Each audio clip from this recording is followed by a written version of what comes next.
Anyone watching the new episode of Pluribus tonight? No, it's just you. You're the only one watching it.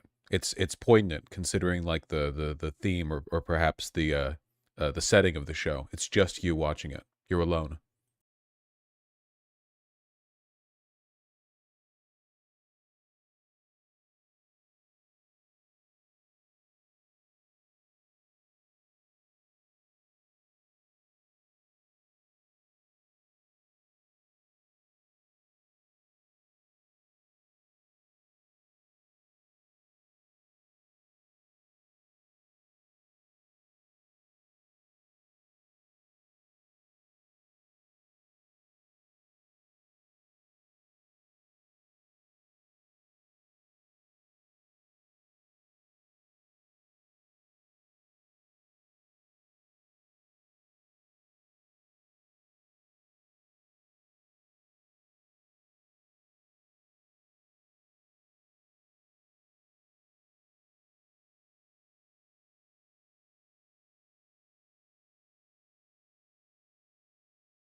Early and late, can you believe it? What's up, folks?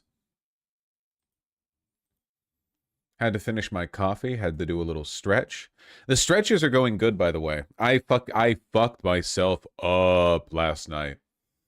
I was watching some, and again, they hadn't seen this before, so I'm rewatching it. Actually, the second time I'm watching it, I haven't like watched it a bunch. Adventure Time with my beautiful partner, and I was doing the stretches on the ground, and whoo boy, one of the okay, I I feel like if you don't think you need to stretch, you should try sitting on the ground with your legs out and extended with your back up straight.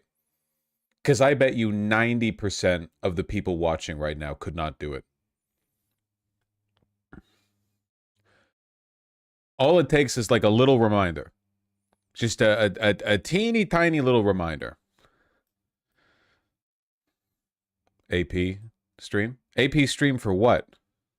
Trump makes an announcement? He's always doing that shit. What's the announcement this time? Please don't look.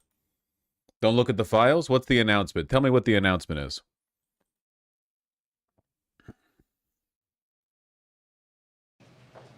Oh my god. What is it? I have no... What are we doing? Oh no.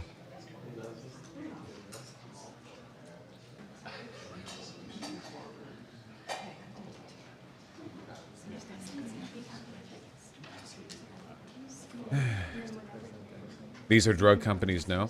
Oh, I see on the sign here, lower drug. Okay, so this is, yeah, it's a drug prices thing. Gotcha. Lowering drug prices by 500, 600%. Please don't look at the Epstein files. Yeah. I don't give a shit about this. Again, like we know just from experience, if it was gonna be good, they wouldn't do it. Like, there's no world in which Trump betrays corporate interests in favor of doing something good for the American people. None. Absolutely none. So, therefore, this can only be bad, you know? Most likely underwhelming. He does like rediscovering the wheel. That leather skirt is awful. It really, really is. That is true.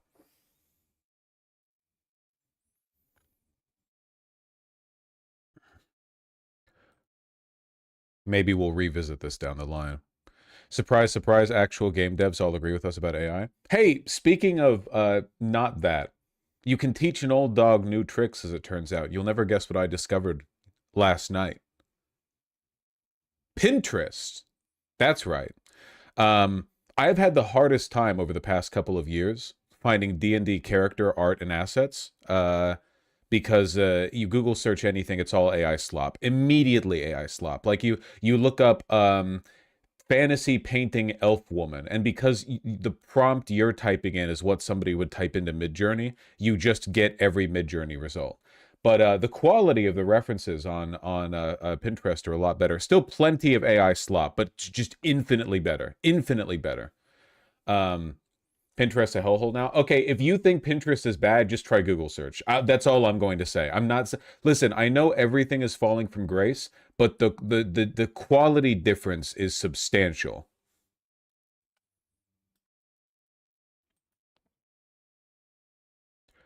Can't you just type minus AI at the end? I don't know. I only just discovered Pinterest. I'm learning new things every moment. The campaign that I'm DMing right now is set in what is effectively Mongolia. It's set with the Toygan in the D&D setting, and it's really difficult to find cool fantasy paintings of the right like time and tone with Central Asian character designs. You know what I mean? You can kind of get there with Chinese or Tibet, kind of, but only a little bit and only in some contexts. Basically, you need like cold Chinese to get Mongolian. Close, like only a little bit close.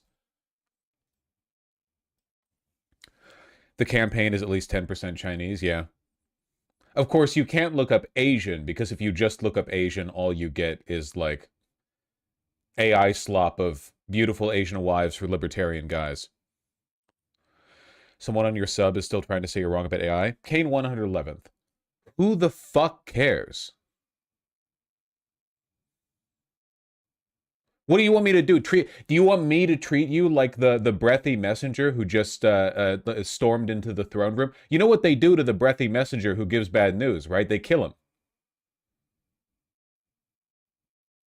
Turn your ass into soup. Haven't you seen Mulan? How many people does it take to send a message? One? Well, you already sent the message. I guess the number of people we need now is 0. What are you trying to do?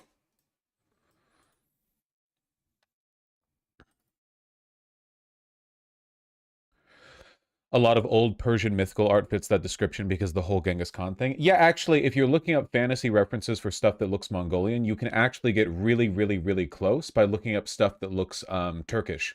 Turkish, Ottoman, Persian, you get results that overlap. I'm not saying that's like historically necessarily the case. I'm saying that in terms of finding good art references, for the purposes of D&D, not for like actual anthropology or historical whatever.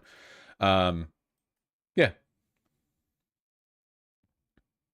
it's good.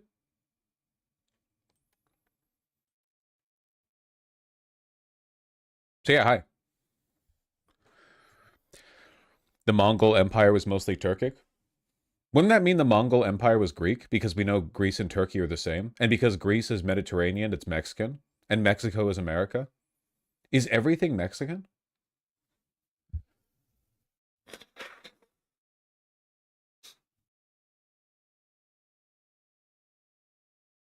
See, the Mongol Empire was American. Isn't that kind of true, though? Like, if you look at the American electorate today, which is basically just a disconnected horde of special interest groups that have to be united by a Khan. I don't know. I feel like there's a similarity there. Was Genghis Khan not a fat chud son? You know, what was he not a fat burger prince who what was the horse not the car of its day? Did they not develop horse-centric infrastructure and spread out across the entire world, relentlessly expanding and overextending themselves? You're kind of oversimplifying the way Central Asian politics worked and basically doing Orientalism law. Ooh, I'm so sorry, Doomer posting. That with your first message, that actually reached the threshold for how much I can tolerate from you today. But because it was just one message, I'll only knock you out for an hour.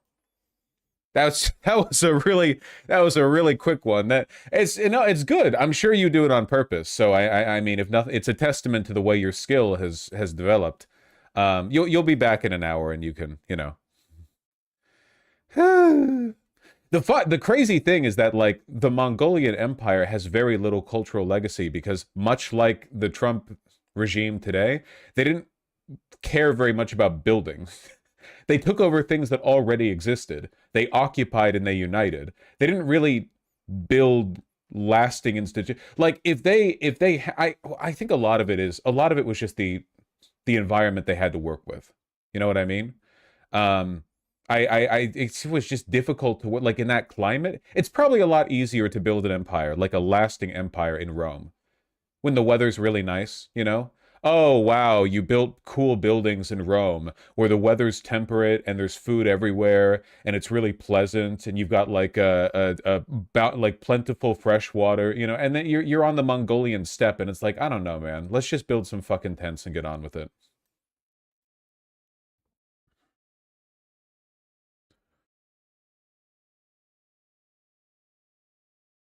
Maybe they were simply not interested in that. Maybe they just wanted to ride horses. Yeah, that's based.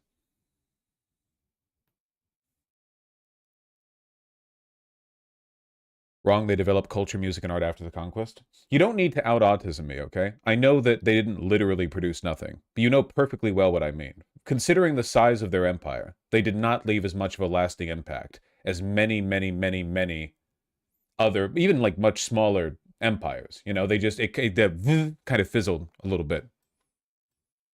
Just how it is.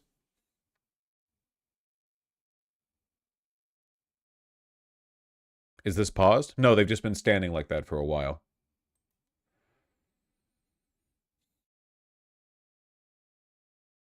Why not ask your community for art? Why the fuck would I ever do that?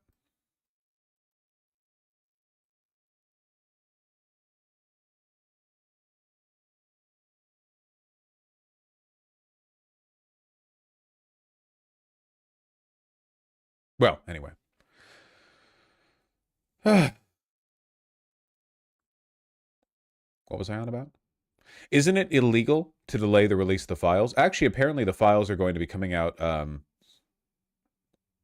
delayed, if you can believe it. Hold on one second. Somebody link this. Concept artists say Gen AI references only make their job harder. Yeah, I could have told you that.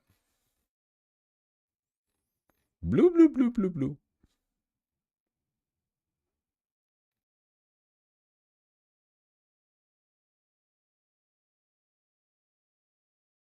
I like the doodles. That's all I'm looking at. It's so boring being right about everything. Yeah, I have to pitch in some wrong takes now and again. I have to say, like, AI is bad, but I feel like it's okay to use it for concept art. That way you guys could have shown me this article and I could have been like, what? The world is so interesting. I'm not right all the time.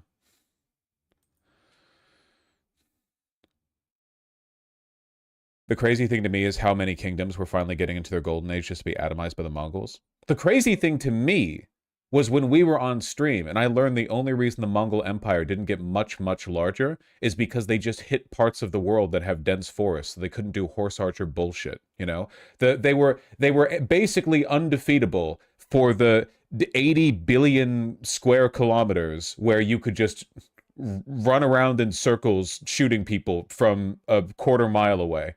And then the moment they started hitting the dense forests of like Eastern Europe, they were like, I don't know about this one, guys. I don't know if I can ride at full speed through that forest. My tummy hurts just thinking about it. Really fucking funny.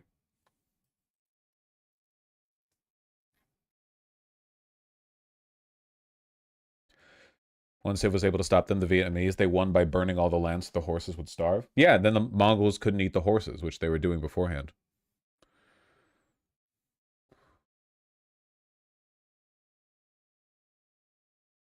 All right, well, anyway.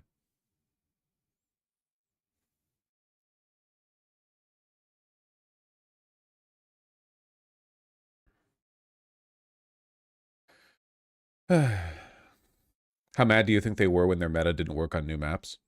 That had to be really frustrating. Can you imagine feeling like you've got the game-breaking build and then you hit the level where that shit just doesn't work? You know? It's like playing a Noida and you're like, yep, this is the wand, and then you meet the one enemy that's immune to electric damage or whatever, and you're like, fuck.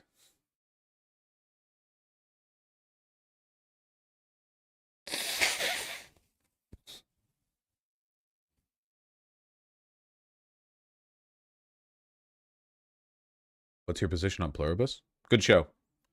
I do really want to know what the plot's going to be, though. I don't want to, like, spoil it, though.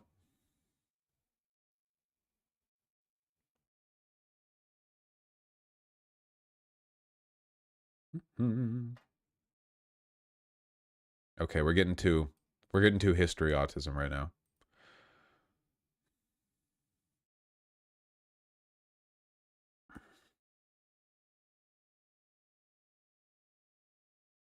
Well, thank God CD Projekt Red's on the right side of things. Witcher 4 CEO, CD Projekt Red. You can say CD Projekt Red. They made the Witcher games. They made Cyberpunk. They own GOG Games. Says he's skeptical AI can replace staff in the gaming industry.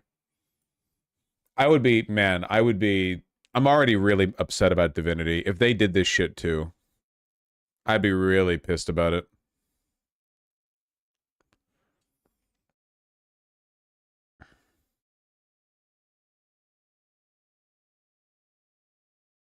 They own GOG. We already knew they were based. Listen, CD Projekt Red would never use AI because they would never, ever want anything to get in the way of good old-fashioned life-ruining crunch time.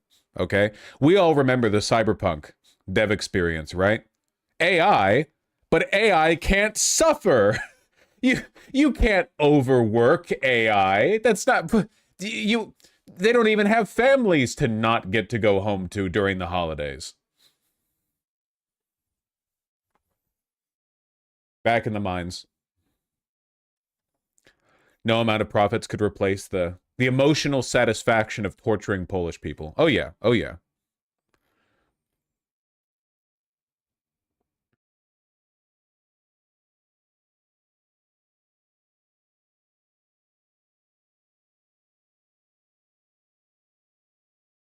We just need Toby Fox to post on Maine saying something. Nobody needs Toby Fox's opinion on AI because we all already know how he feels about AI. There's no world in which Toby Fox becomes an AI guy. Like, but I just feel like you can take that one for granted, you know? It's like saying, I wish Stanley Kubrick was still alive so that he could give his opinion on whether or not generative AI demeans the human spirit. It's like, yeah, I guess that would be good to hear the answer we already know he'd give. I don't know, we'd say similar stuff about Notch as well. Notch was always a loser chud. Toby Fox has been dark woke for fucking decades, you know?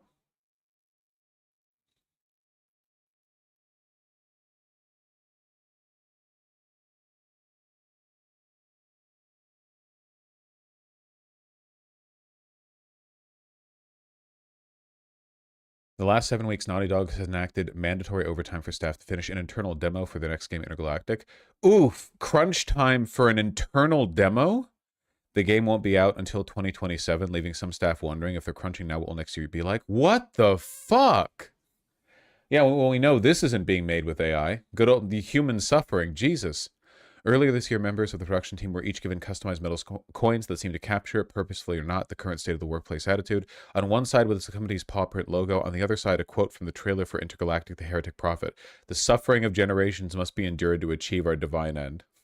That's really, really, really funny. That's so funny.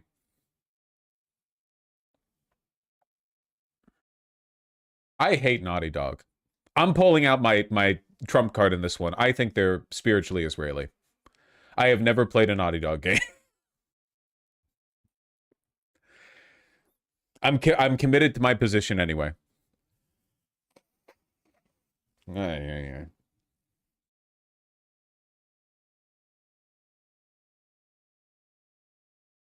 Jak and Daxter. Except for Jak and Daxter.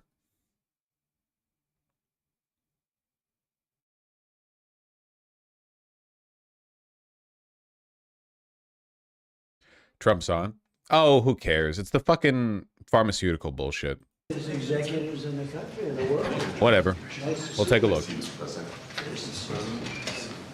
It's a great honor. These are among the greatest executives anywhere in the world, so it's an honor to have them with us, and I think they'll be very happy about what we have to say. I thought I'd start by announcing two things. This is the gold card that, as you know, the Secretary of Commerce and myself and some others have been working on for quite a while. And Howard, how much have we sold in a few days? $1.3 billion worth in a matter of a couple of days. That's essentially it's the green card on steroids, and it's a pathway, and it's been an amazing thing. And as you know, the funny thing is that there is literally no legal mechanism for them to do this. So even if by rote special permission or whatever, people can just buy their way into citizenship, the next administration can just say, you're all here illegally and immediately deport them, which I really hope they do. There's no act like you can get special permission under the Führer, but there's no legal mechanism for doing this. Millions of people pour into our country from the border. And not anymore. They don't know. Nobody comes in actually anymore. But under the Biden administration, 25 million people came in, and they came from prisons and mental institutions, and they were drug dealers, and all sorts of people came in that shouldn't be here. They came from the jails all over Venezuela, all over the world, the Congo. And now when they come in, they have to pay $1 million. And we've had a tremendous surge, and you're going to be happier than anybody because when you go to Harvard and the Wharton School of Finance and all of the great schools and you want to hire somebody and then you find out that, I'm sorry, they can't stay in our country for more than 24 hours. They graduate from the top schools. These people want to hire them. Now you're able to buy a card, and you're able to keep people in the country. They can't keep people in the country, and they go to Canada, they go to other countries. A lot of times they go to Canada even though they work for the companies behind me.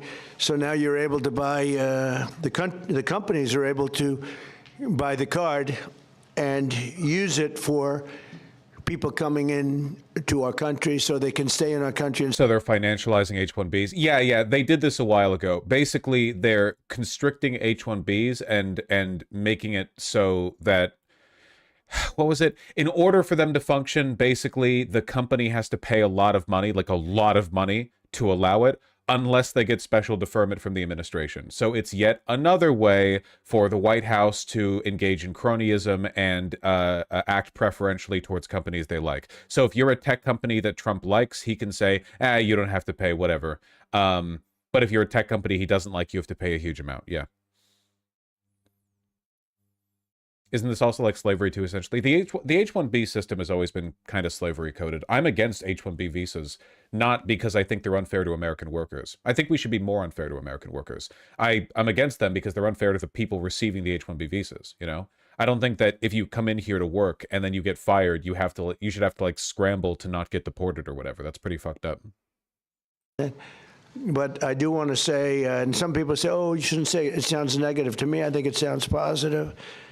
The only reason our unemployment tucked up and went up to 4.5%, which it went up to 4.5%, which is quite a low number, but still, is because we are reducing the government workforce by numbers that have never been seen before. In other words, government jobs are way down.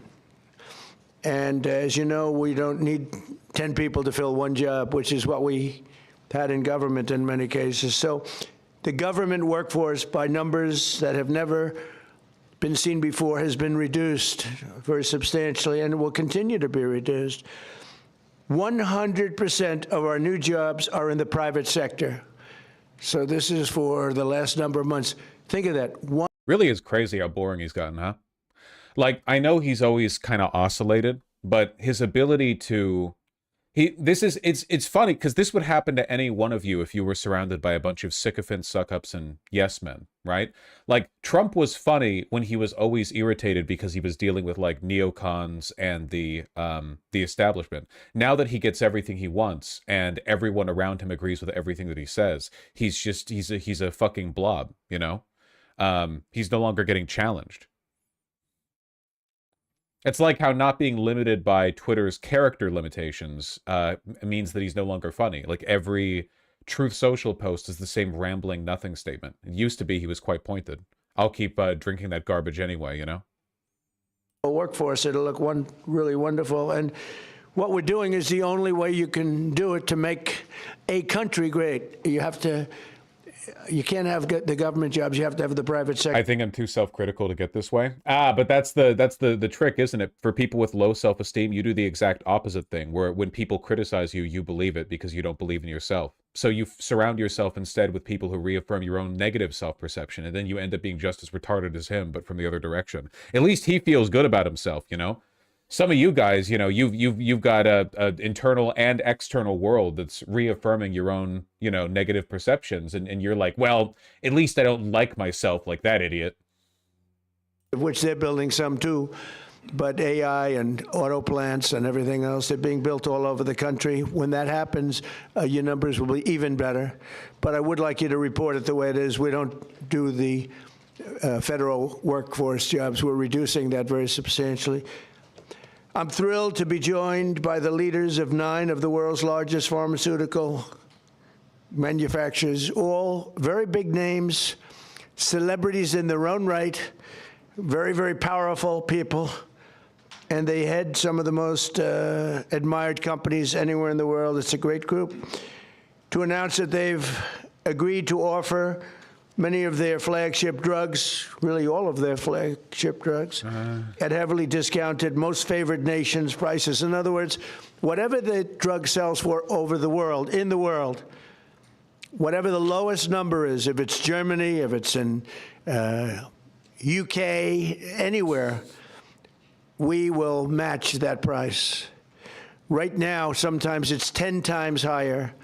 We've been laughed at and scoffed at for years. In fact, I was going to do it in my first term, but unfortunately, with the advent of COVID, as you would say, it was not, I don't think it was a very good time to be hitting up Spain, Italy, France, but now we're doing it. So The hardest thing to do was going to be to get a country to do it, because we would have a pill in New York that was for sale for $130, and you could buy it in Germany and France and Spain and someplace. Anyways, they set their own prices for $10. So we'd pay. What the gobbledygook is he saying? Okay, so this is a little bit complicated, but my understanding is he's saying that these pharmaceutical companies have to offer their drugs in America at the lowest price they're offered anywhere. So essentially, if they're offered for $100 here but $10 in Germany, it has to be $10 here.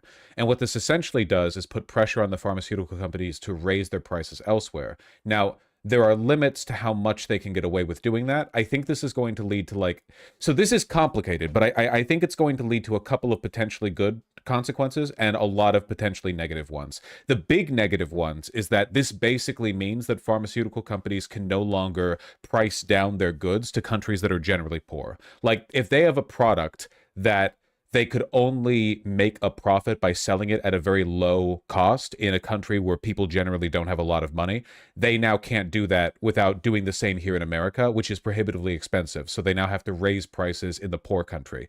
Potentially, this could lead to like hundreds of thousands of deaths. Not that that's new to us, you know. Additionally, it does put downward pressure here, which is, you know, potentially good for our people, I suppose. But it could lead to complications that would potentially mean the drug wouldn't be sold in some markets, either domestically or in foreign markets. It really depends on the drug and the implementation and the wording of the policy. And right now, we're very scant on details. 10 or 13 times more, pay 5 times more, pay all different prices. Now, whatever the lowest price is. Now, the pharmaceutical companies were difficult, but they also love our country. They knew it was unfair.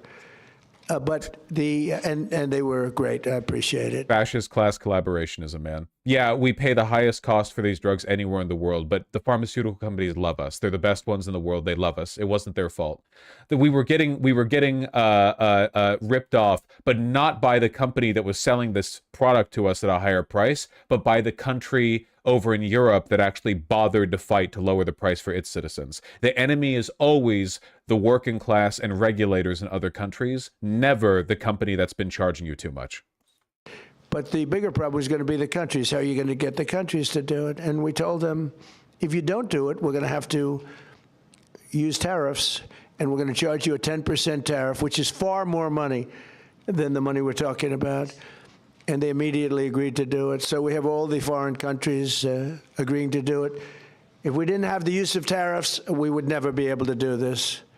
But we used tariff, and they said, is it a threat? I said, yes, it is a threat. Then they said, we will do it, and they dropped the price. So what's happening, because the world is bigger than the United States in terms of people. Wait, what? Those countries wouldn't have to drop the price. Wait, what are you talking about? You threatened the European countries, and the European countries dropped the you don't want them to drop the price. You want them to raise the price. What? That same pill would go from $10 to $20 for them, which is an increase, but it wouldn't go to raise the midway. price. But it would go from $10 to $20. Ours would go from $130 to $20. So we dropped way down. They went up a little bit. And everyone knows it's the way it is. They, for years, would just say, no, no, no, it's medicine got more expensive for us. It would stay. They said, nope, you can't sell it in this country. Let the United States pay. And we had other presidents, all of them, said, okay, we'll pay. So we were subsidizing the entire world. We're not doing it anymore. This is the biggest thing having to do with drugs in the history of the purchase of drugs.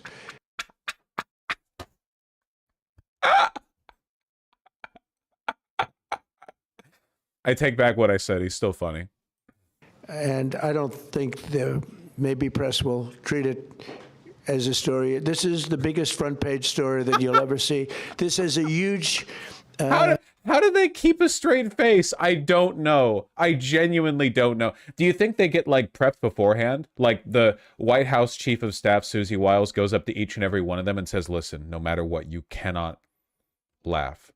You cannot laugh, no matter what he says. This is a huge bearing, too, on the healthcare, because a big part of healthcare is drugs, pharmaceuticals, right, Oz? And this will have a tremendous impact on the reduction of health care. The biggest impact is going to be that the money should be paid not to the insurance companies, directly to the people, and the people will buy their own health care. So we're going to be working that. The problem is that the Democrats are very Would it be insensitive of me to ask, and I'm really sorry if this is, I don't, like, if anyone's watching and you are of a similar complexion, is this woman in blackface? I know she's not. I'm being rhetorical. I'm just, I don't know if it's like the pallid tone cast by the light, or you all know what I'm talking about, right?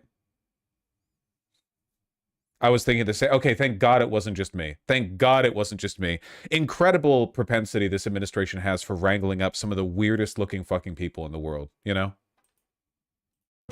Controlled by the insurance companies that make all that money, but we're not going to let that happen.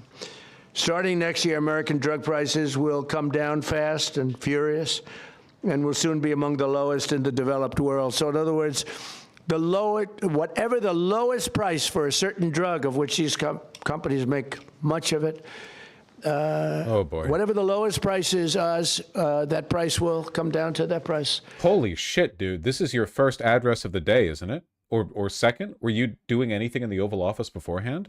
Are you okay? So we will get the lowest price anywhere in the world. If they're lower in England than they are in Germany, we take the England price. As of today, 14 out of 17 largest pharmaceutical companies have now agreed. 14 out of 17. Oh, those three companies, they're in deep trouble.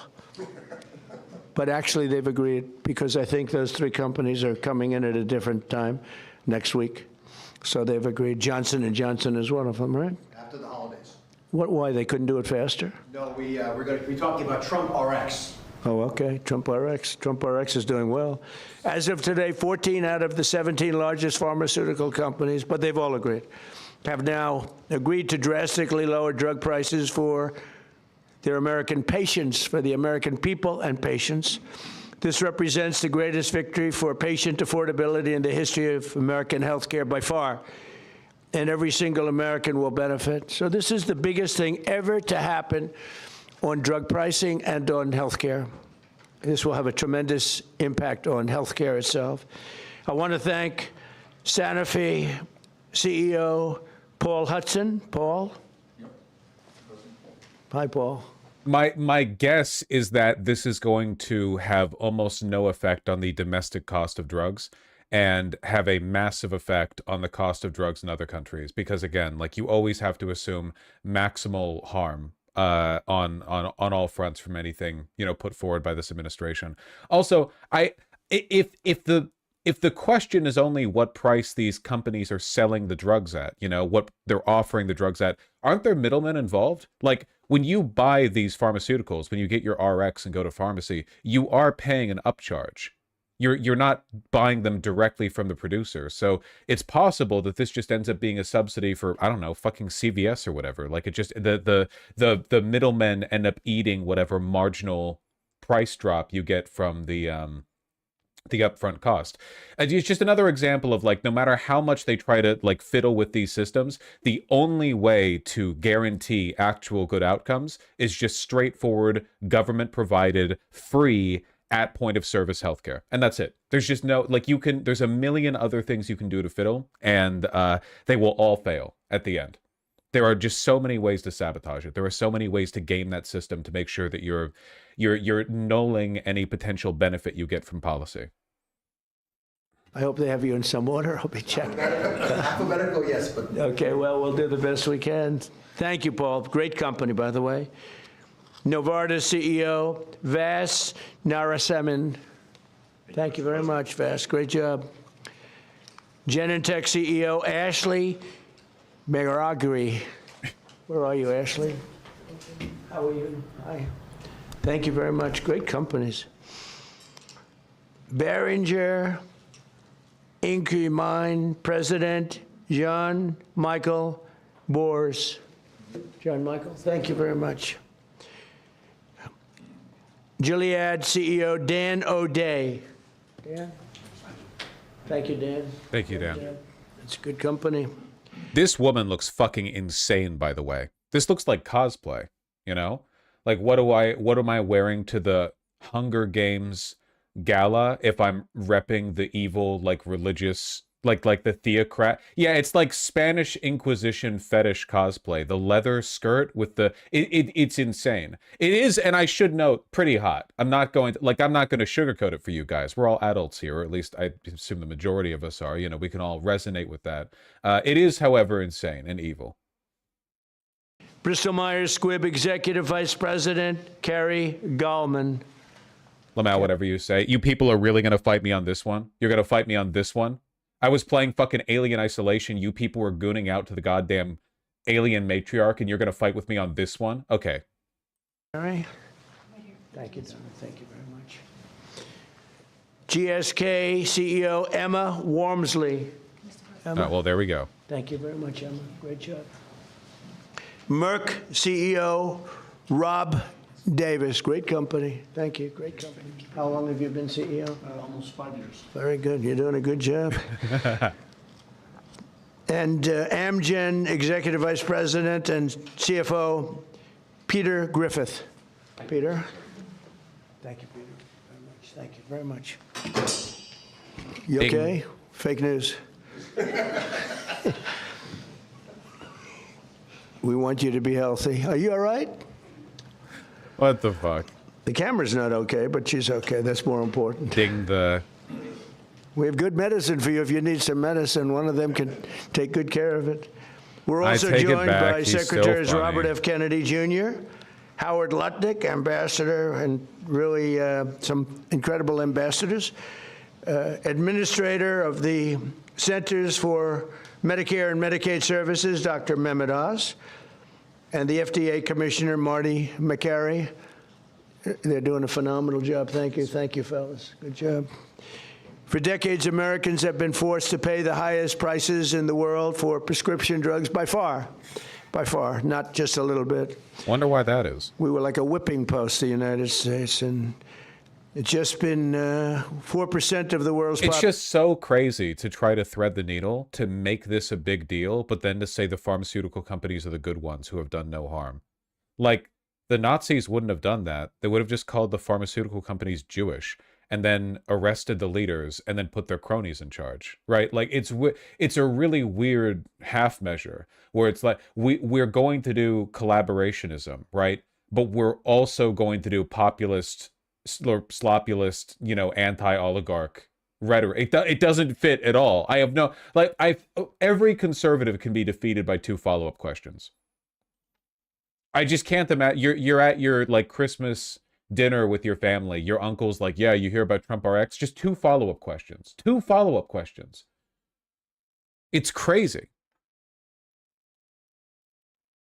Population. We have 4% of the world's population, and consumers pay only 13% of all prescription drugs, yet pharmaceutical companies make 75% of their profits. Think of that. So we have 4% of the population, 13% of prescription drugs, and yet the people behind me, who are wonderful FBI people, crime statistics, make 75% of their profits from the American customer.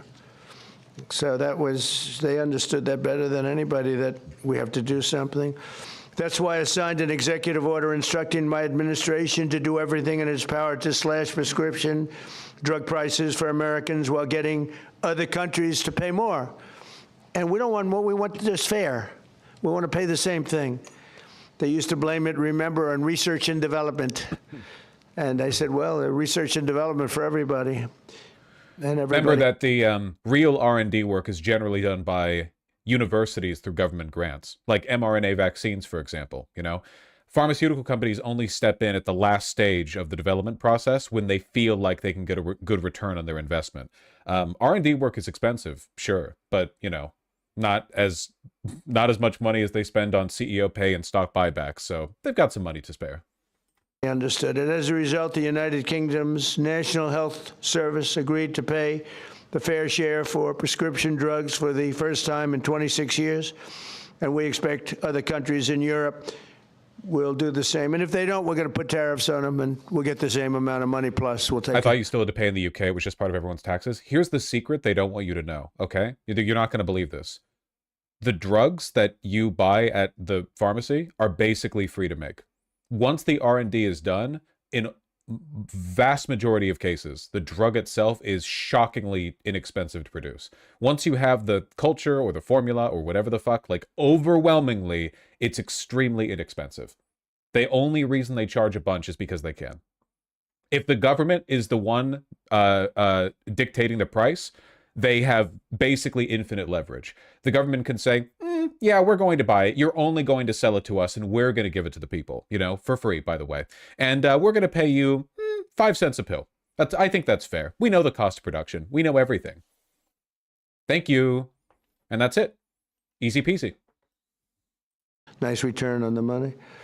We signed historic agreements with Pfizer, Eli Lilly, AstraZeneca, Novo Nordisk, and EMD. Why'd they run out of Adderall for like a year then? My understanding was that there was a corruption or some kind of mistake or a processing error at the company or at the facility that was supplying one of the base ingredients that's used for Adderall specifically, but not for other ADHD medications like Ritalin or whatever else, you know? It doesn't really have anything to do with the cost of production. I think it was like a supply chain issue. I don't actually know much about the details, to be honest. Serrano to reduce prices by 300, 400, 500, 600, and even 700%, and sometimes even more than that.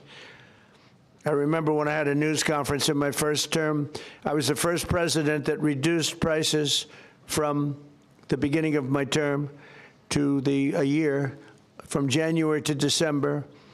Remembering once more Biden's bold initiative to have the government negotiate for lower drug costs for people on Medicaid, or Medicare, sorry. And then he delayed it and then gave the Trump administration the ability to remove it or take credit for it, you know. Also, like, again, having it so this only applies to Medicaid, Medicare, you could just limit the cost of drugs, period, you know. Yeah, limited to only 5 drugs, by the way. It's just insane shit, always. The Democrats are so uninterested in fixing this problem. They will never, ever, ever oppose capital. At least Trump will occasionally oppose the interests of capital just by virtue of being stupid and nobody wanting to cross him, you know? The Democrats are smart enough to know they can't get away with it. 0.25%. And I thought it was the greatest thing because it's the first one in 28 years. Now we're talking about numbers that are so incredible. 1/4. Think of that. I was proud of it because it hadn't happened in 28 where drug prices went down. Well, now you're going to see numbers that nobody would believe possible. Think of that. 500, 600, 700, 800%. Today we're building on these accomplishments. The companies assembled in this room have agreed to offer all of their drugs to Medicaid and most favored nations pricing. You're going to get most favored nations pricing, meaning they're going to pay our country the lowest price paid anywhere in the world. I hate Biden more than Trump at this point. And then in response to that statement from Zigabiz, who's drawn a big target on their back, that's why it's profoundly stupid to continue railing on these points the way Vosh does, because people lose sight of who the greater risk is. Are you seriously arguing that we shouldn't talk about how much the Democrats fuck things up because people might hate them?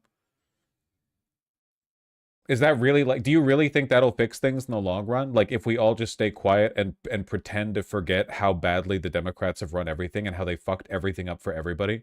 That'll fix things in the long run? That's crazy. Like, yeah, they got us here, man. They're part of the equation. Trump could have never happened without this level of Democrat incompetence. You got to keep that in mind. And they will list their most popular drugs on TrumpRx.gov. TrumpRx.gov. And I didn't name it that. Somebody named it that. And yeah, but not more in mind than hating Trump. Here's my thought, okay? Trump has done more harm than any individual Democrat, easily.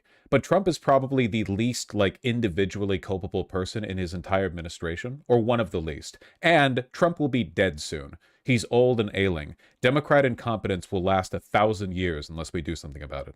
Like, Trump is a self-solving problem because he's mortal and fat and stupid.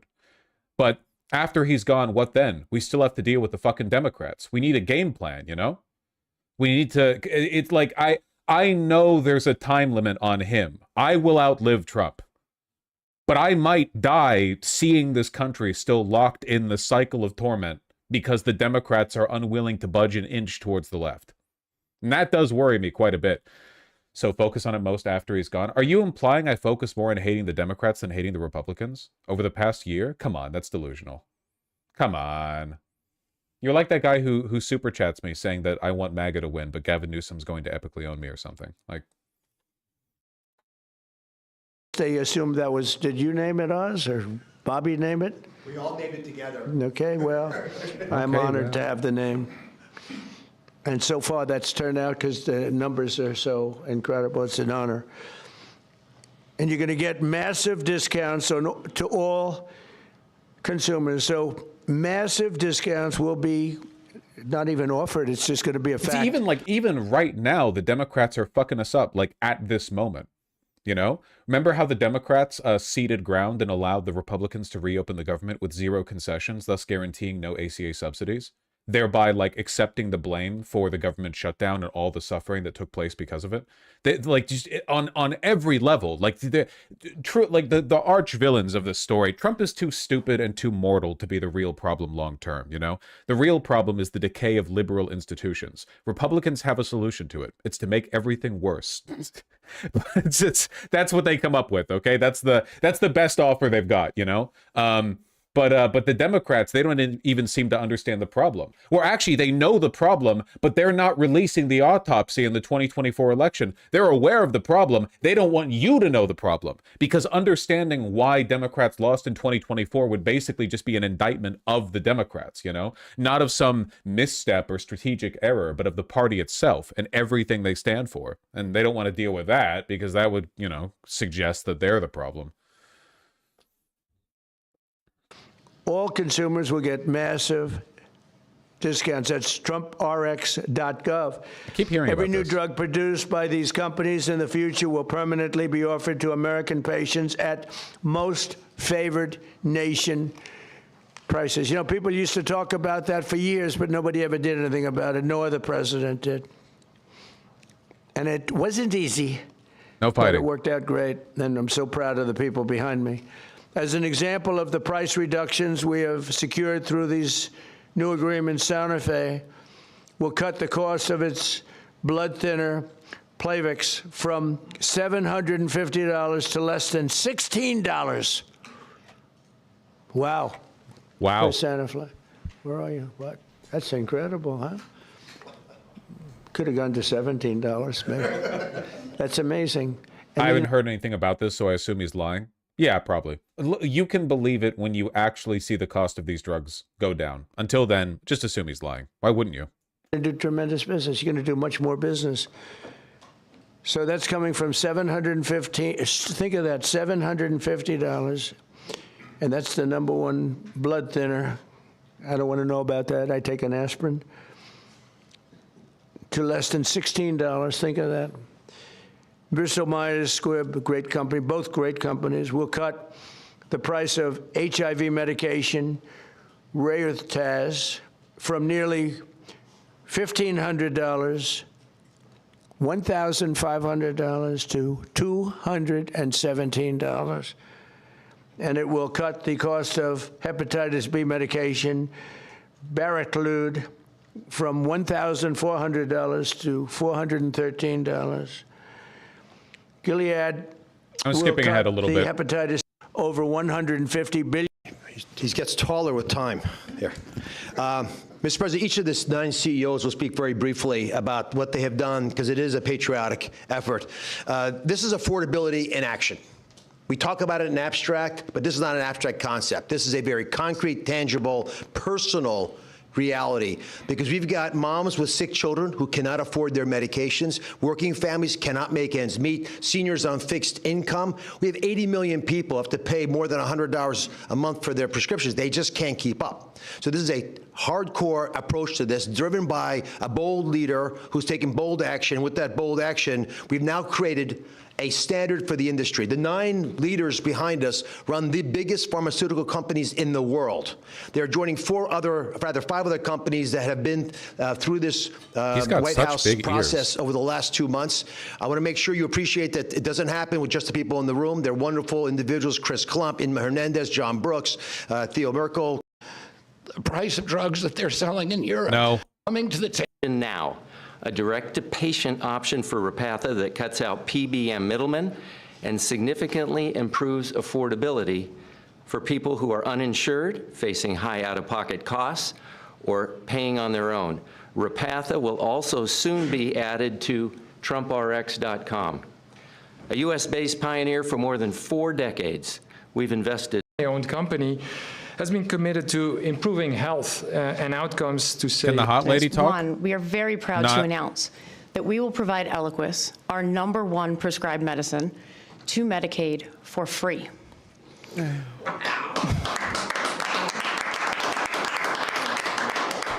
We're also answering the administration's calls, as the president said, to shore up the national medicine reserves by donating more than 6.5 tons of Eliquis.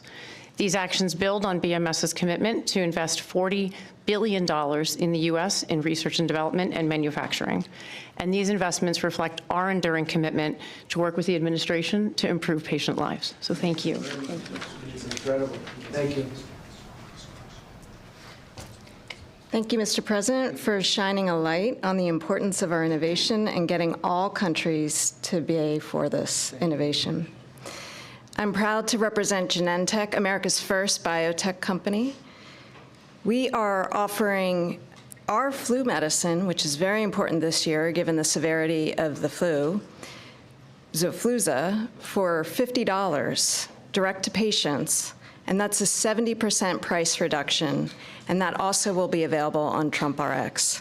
We're also very proud. What do you think the odds are that for the majority of Americans, buying these direct from producer, even with the discount, is going to end up still being more expensive than what they would have gotten it for if they had gone through insurance for the RX beforehand? Like, they pay $50 up front to her, or pay $30 to the pharmacy who received it for $120, but not really, because money is fake when dealing between insurance companies and healthcare providers. Of our $50 billion investment in U.S. manufacturing and new research labs, our new facility in North Carolina will bring 11,000 jobs to America. These are important steps forward for Americans and also for patients. Thank you very much. I saw your rendering is beautiful, what you're building. Thank you very much. Thank you. Thank you, Mr. President, to you and the administration. I think this objective of achieving the commitment to affordability and future innovation is extraordinary. And let me just say that the company I represent, Gilead Sciences, the scientists reach for cures every day. In fact, they've come up with medicines that have cured both certain forms of hepatitis and also certain forms of blood cancer. And we just recently launched a new medicine that's only given twice a year to prevent HIV. And we're working with Secretary Kennedy and his entire team, as well as the State Department, as a part of your ex-US strategy to support ending the epidemic really during your term. And so we look forward to working with you on that. I've never been more optimistic about the innovation that exists across these companies and the impact this can have on America's health and economy. Thank you very much. Well with HIV. Yeah, it literally prevents HIV almost 100% given twice a year. And so I thought they killed USAID. Oh, they did. Yeah, the America First Killed State millions. Department strategy. Killing millions. We've partnered with them, and we're also partnering with Secretary Kennedy and his team. Thank you very much. Thank you very much. GSK cares deeply about improving the affordability of Okay, not in for the accent. Sorry, guys. medicines, which is why today we're announcing for the 40 million Americans who live with asthma or COPD, We're going to be significantly lowering the cost of the medicines they rely on to breathe more easily every day. We're going to be going direct on 8 of our core medicines with deep discounts, and we're investing in American health security by donating the ingredients that go into rescue inhalers like this one so that people can access them when they need them. This triple win is on top of our commitment to invest $30 billion in American manufacturing, American research, American technology, and American talent, and all of this to do the right thing for American patients, whether that's John in North Carolina, who says he can now visit with his granddaughters without worrying whether will have to struggle for breath, or Marsha in Kentucky, who says if her asthma inhaler is cheaper, she can properly celebrate with her family this holidays. Mr. President, thank you so much for your ambition. And Marsha. She really knows who she's playing. This would be like considered racism if she was referring to non-white people. You know what I mean? Talking about Americans. We're in America. Yeah, Marsha in Kentucky and John in Kansas or whatever. 2 states combined have like 0.1% of the nation's population. I see exactly what you're doing. American patients, I know and who for you're the partnership appealing to. of all of your team, so we get ahead of disease together. Thank you very much. Very much. Great company. Mr. President, as the others have said, I just want to say thank you for your leadership. I reflect on... Well, we got to hear her speak. That's pretty much the end of the speech, right? Let's see how the Trump RX thing plays out. My guess is that it might end up being marginally beneficial for some Americans if you don't have insurance, or if you benefit from some reduced pricing scheme. But for the most part, it's going to be still more profitable to the pharma companies than it would have been for them to deal through insurance beforehand. Also, it's going to destabilize things in other countries. So that'll all be fun. Yippee!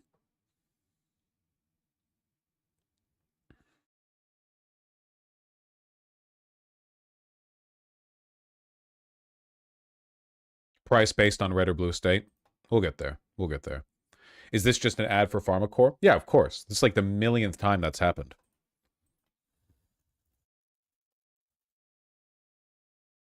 They love doing that shit.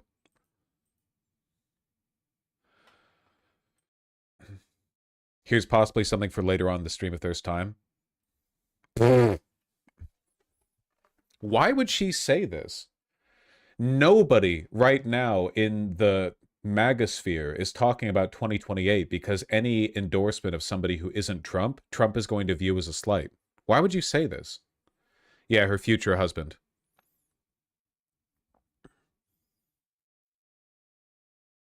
Erica Turk challenge, difficulty level impossible, say something negative about Israel. Do you think if you ran up to Erica Kirk and you were like, here's a list of negative things that that Charlie Kirk said about the United States. He said that we were degenerate, we were a moral failure of a nation, that we had been getting worse, Like, you list through 78 bad things he said about America, and then you say, Erica Kirk, can you say one negative thing about Israel? Do you think she'd be able to? I wonder what the conditions of the contract Mossad had her sign were.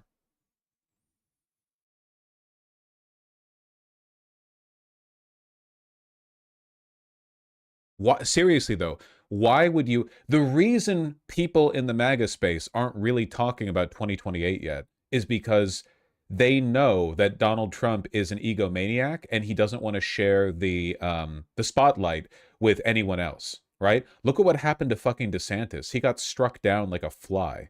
They're waiting for Trump to die or to be like obviously unwell enough that they could present another person, because if they present somebody and Trump doesn't like them, that's it. If Trump's last breath on this earth, you know, his last moment in this mortal coil is to say, I don't like that guy, to whoever it is they're trying to pitch for 2028, that's it. He's not winning. So why would you start drawing attention? We know Trump... No, Trump doesn't really like J.D. Vance. He doesn't. He doesn't.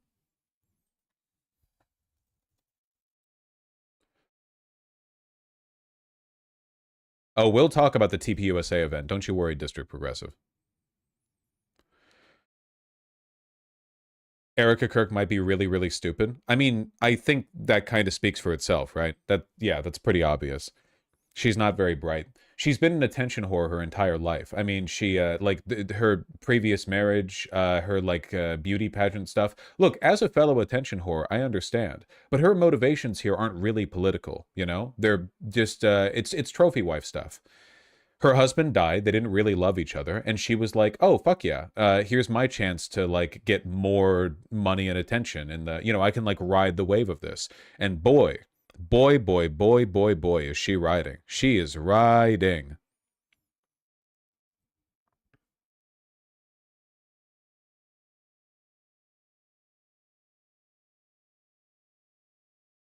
We're going to talk about the TPUSA conference. Charlie Kirk was assassinated at a TPUSA event in Utah. No, I don't think that happened. If it had happened, I would have heard of it. I would remember it.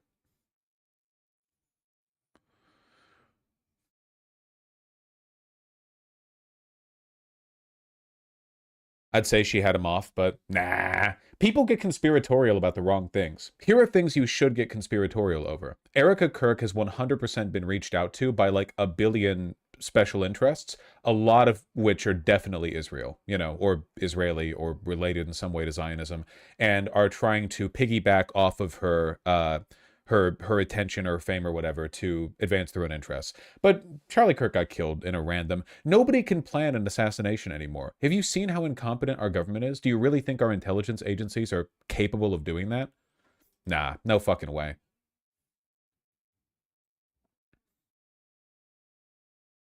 It is insane how every time you see a viral clip of Erica Kirk, it's from a Nazi account, you know?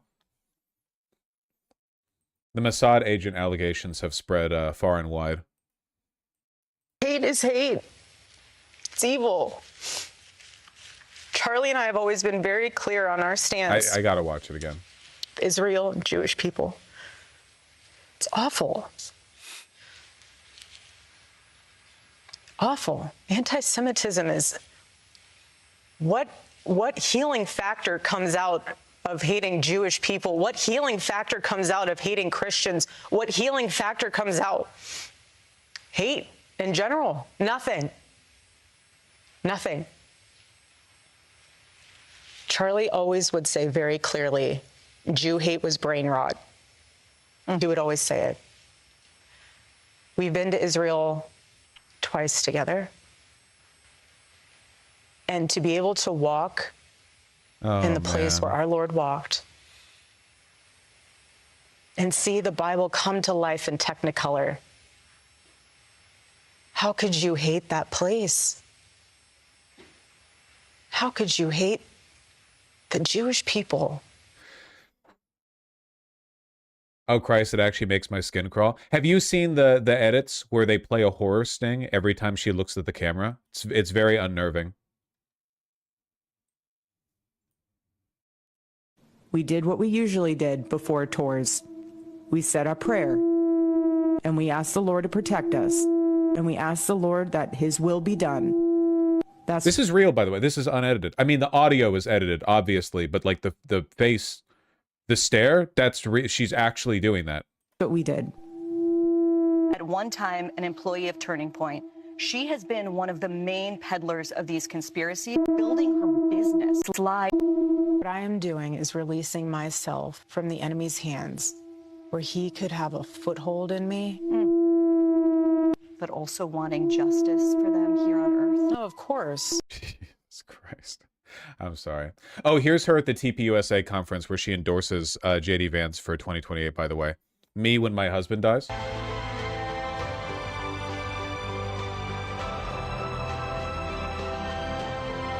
All evangelicals are demons? Yeah, we talked about this when we were going over the Barry Weiss town hall, but it's pretty obvious that the selling point... I'm sure a bunch of people approach Erica Kirk with money, but the interest that won out was you are going to be the new, like, bridge between evangelical Christians and Israel. Like, your job is to be as pro-Israel as you can in a way that sells it to evangelicals, because we are losing the right to neo-Nazism right now. Like, it used to be basically everyone on the right was pro-Israel because they were Islamophobic and the evangelical death cult thing, right? However, right now there's like a growing shift where more and more people are becoming anti-Israel, more and more people are leaning towards the neo-Nazi side of things. So you need to like really play into this. And everything about this plays to evangelicals. The disgusting, like glitzy, sequined outfit, the pyrotechnics, the way she talks and looks, the dripping inauthenticity, how tacky everything is. Yeah, all of it appeals to evangelicals. Like that is the group they're running with right now.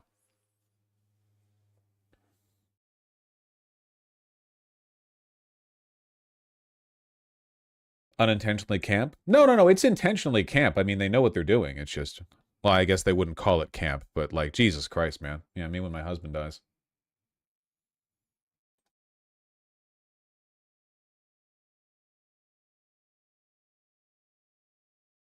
This is why democratic obstinance about opposing Israel is so bad. It just encourages neo-Nazism. Well, I actually think that it's bad for the Republican Party, like in a way that's good for us, that Erica Kirk is getting so much Mossad money to promote these this bond, because it's very obvious that Israel is an anchor. It's a sinking ship, you know?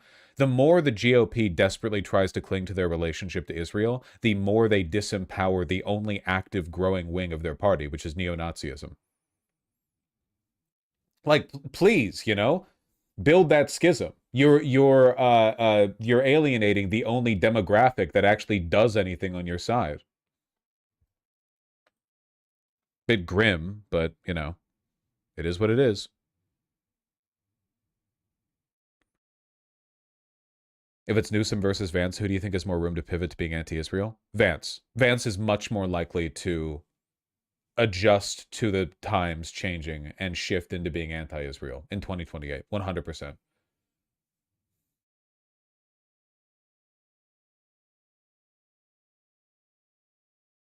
All my Republican buddies are super anti-Semitic. That's great, man. That's cool.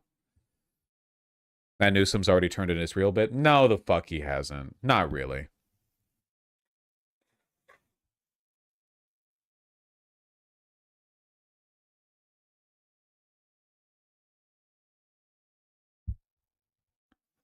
I know I'm biased, but I really do think like that's the determining factor. The more a party is willing to shift against Israel, the more likely they are to succeed in 2028. I really do think so.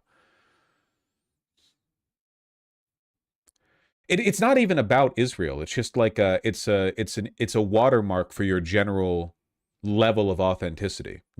Nobody authentically likes Israel, so you have to it's a, you know, an indicator of your sincerity.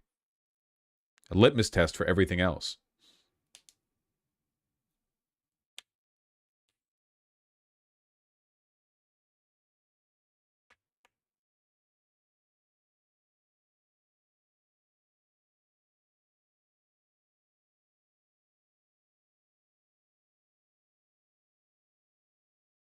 JD Vance 2028. He's got a shot. He's got a shot.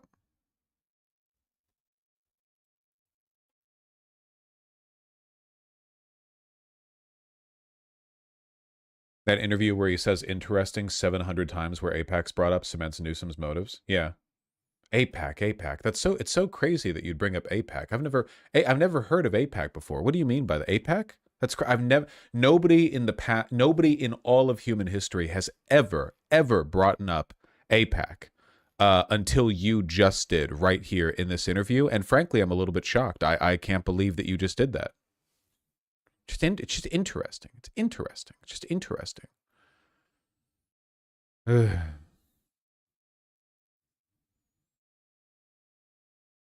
AIPAC, the rapper? Yeah. Is there any... Where's a clip of Erica Kirk endorsing JD Vance, by the way?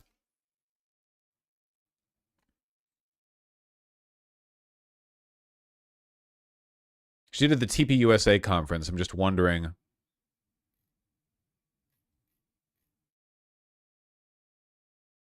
Yeah, if you search JD Vance, Erica Kirk, you get a bunch of other stuff on Twitter. Oh, here we go. For both 2026 and 2028, we're investing in states and not just in races. So what I mean by that is we are building the Red Wall, Arizona, Nevada, New Hampshire. That's going to be very important to us. We're going to ensure that President Trump has Congress for all 4 years. We are going to get my husband's friend, J.D. Vance, elected for 48 and the most resounding way possible. I feel like this is a big strategic misstep. Like, Trump has been asked how he feels about J.D. Vance being the next president, and he's never seemed happy about the question.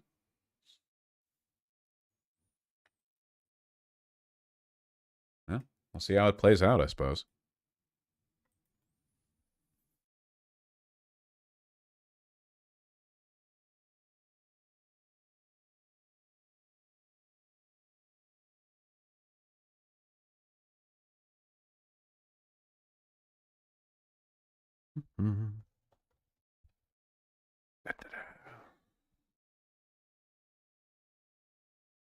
I suppose I should clear my tabs before we get to the files. The heavily redacted files. All right, what are we looking at here?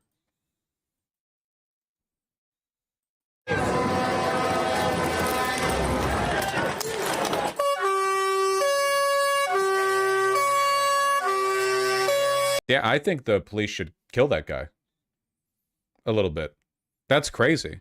What do you... Farmers can do whatever the fuck they want, huh? In America, you can't even make eye contact with a cop. Or they'll shoot you. You have to keep your hands in the steering wheel. Meanwhile, in Brussels, you can just, like, ride a tractor into a group of cops. And they're all just like, oh, we can't touch him! Fall back! Hate these guys.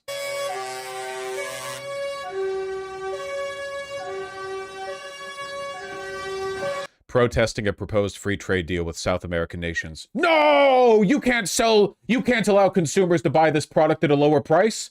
How dare you try to bring the cost of groceries down? What about me? What about my subsidies? I know I don't have any comparative advantage, but I should get money anyway. I deserve it. It's mine, mine, mine!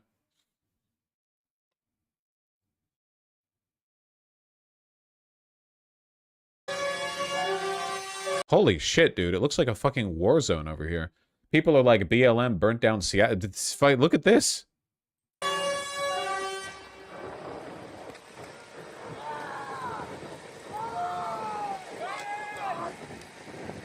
Peasants truly are the reactionary class. Yeah. Well, they're not really peasants, right? These farmers are like bourgeois.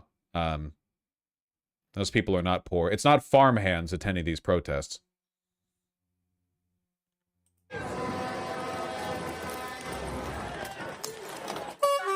Bourgeois peasants. Peasant brain bourgeois relationship to the means of production.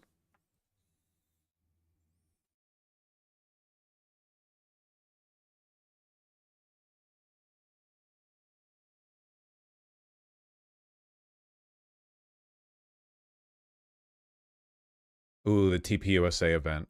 Do I want to see more clips of it, or do I want to just watch the whole thing? Because this is really, really interesting. So basically, like, my thesis going into this, from the clips that I've seen, is that Charlie Kirk was the last line of defense holding together any kind of non-neo-Nazi youth outreach Republican program. Like, Charlie Kirk's anti-Groyper, you know, stance, his adamant refusal to you know, I guess accept that wing, to accept open white nationalism in TPUSA. Now that he's gone, that's pretty much over with, and the TPUSA is almost certainly going to be taken over by the Groyper types, you know? Oh, apparently a lot of the people around Charlie Kirk were also, like, Fuentes coded, you know? Charlie Kirk himself was also a neo-Nazi. He just didn't really, like, ramp it up for political expediency. But even if it were true that other public figures were our best friends, our very best friends, that does not relieve us of our duty to speak out of principle and not to cover up evil or shy away from addressing it out of friendship.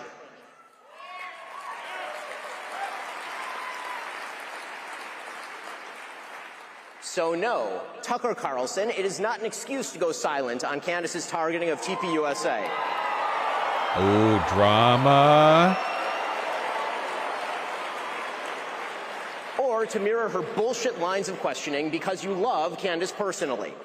The same holds true of Megyn Kelly, a person I consider a friend, characterizing Candace as a young mother and thus shying away from condemning her actions or fibbing about them. That is a non-starter. Meghan Markle is a young mother. Ilhan Omar is a young mother. That doesn't matter.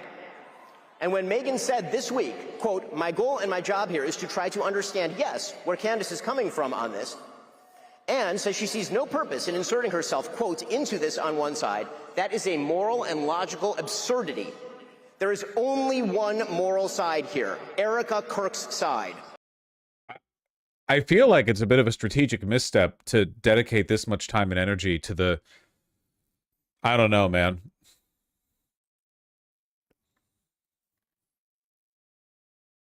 It's kind of crazy how consistent Ben Shapiro is. He has not changed a lick in the past decade. He is exactly the same. The worst people you know are fighting? Yeah, for sure. I mean, it is worth keeping in mind, and I know this is like a really low bar, but Ben Shapiro, as bad as he is nowhere near the moral black hole that he's opposing here. Like, Ben Shapiro is an upstanding and moral gentleman when compared to people like Tucker Carlson, Candace Owens, stuff like that. It's just, you know, you made your bed, right? You made your bed. I'm so, like, everything has led to this moment. I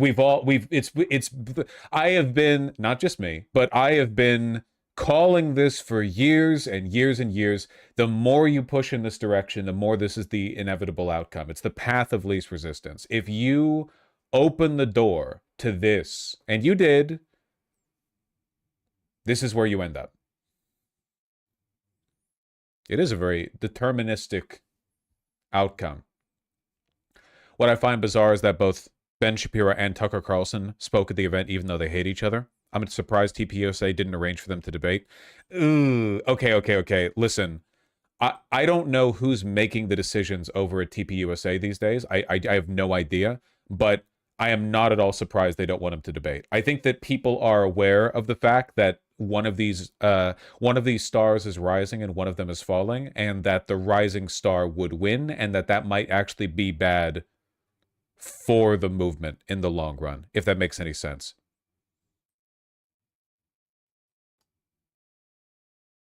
Third, and relatedly,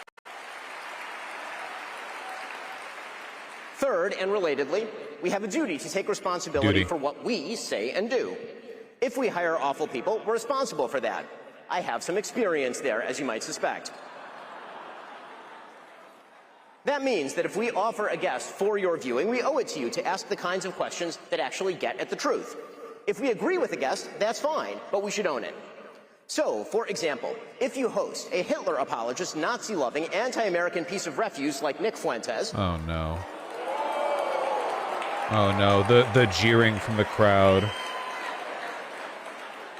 You know, the Nick Fuentes who said that the Vice President of the United States is a, quote, fat gay race traitor married to a Jeet. The person who said that Charlie Kirk was a, quote, retarded idiot. Oh, shit. Oh, he's going off. He's ulting. And pardon my language here, it's his quote, that he, quote, took Turning Point USA and fucked it, and that's why it's filled with groypers. If you have that person on your show and you proceed to glaze him, you ought to own it. I do think it's funny that he said Jeet, but then he had to apologize before saying fuck, you know?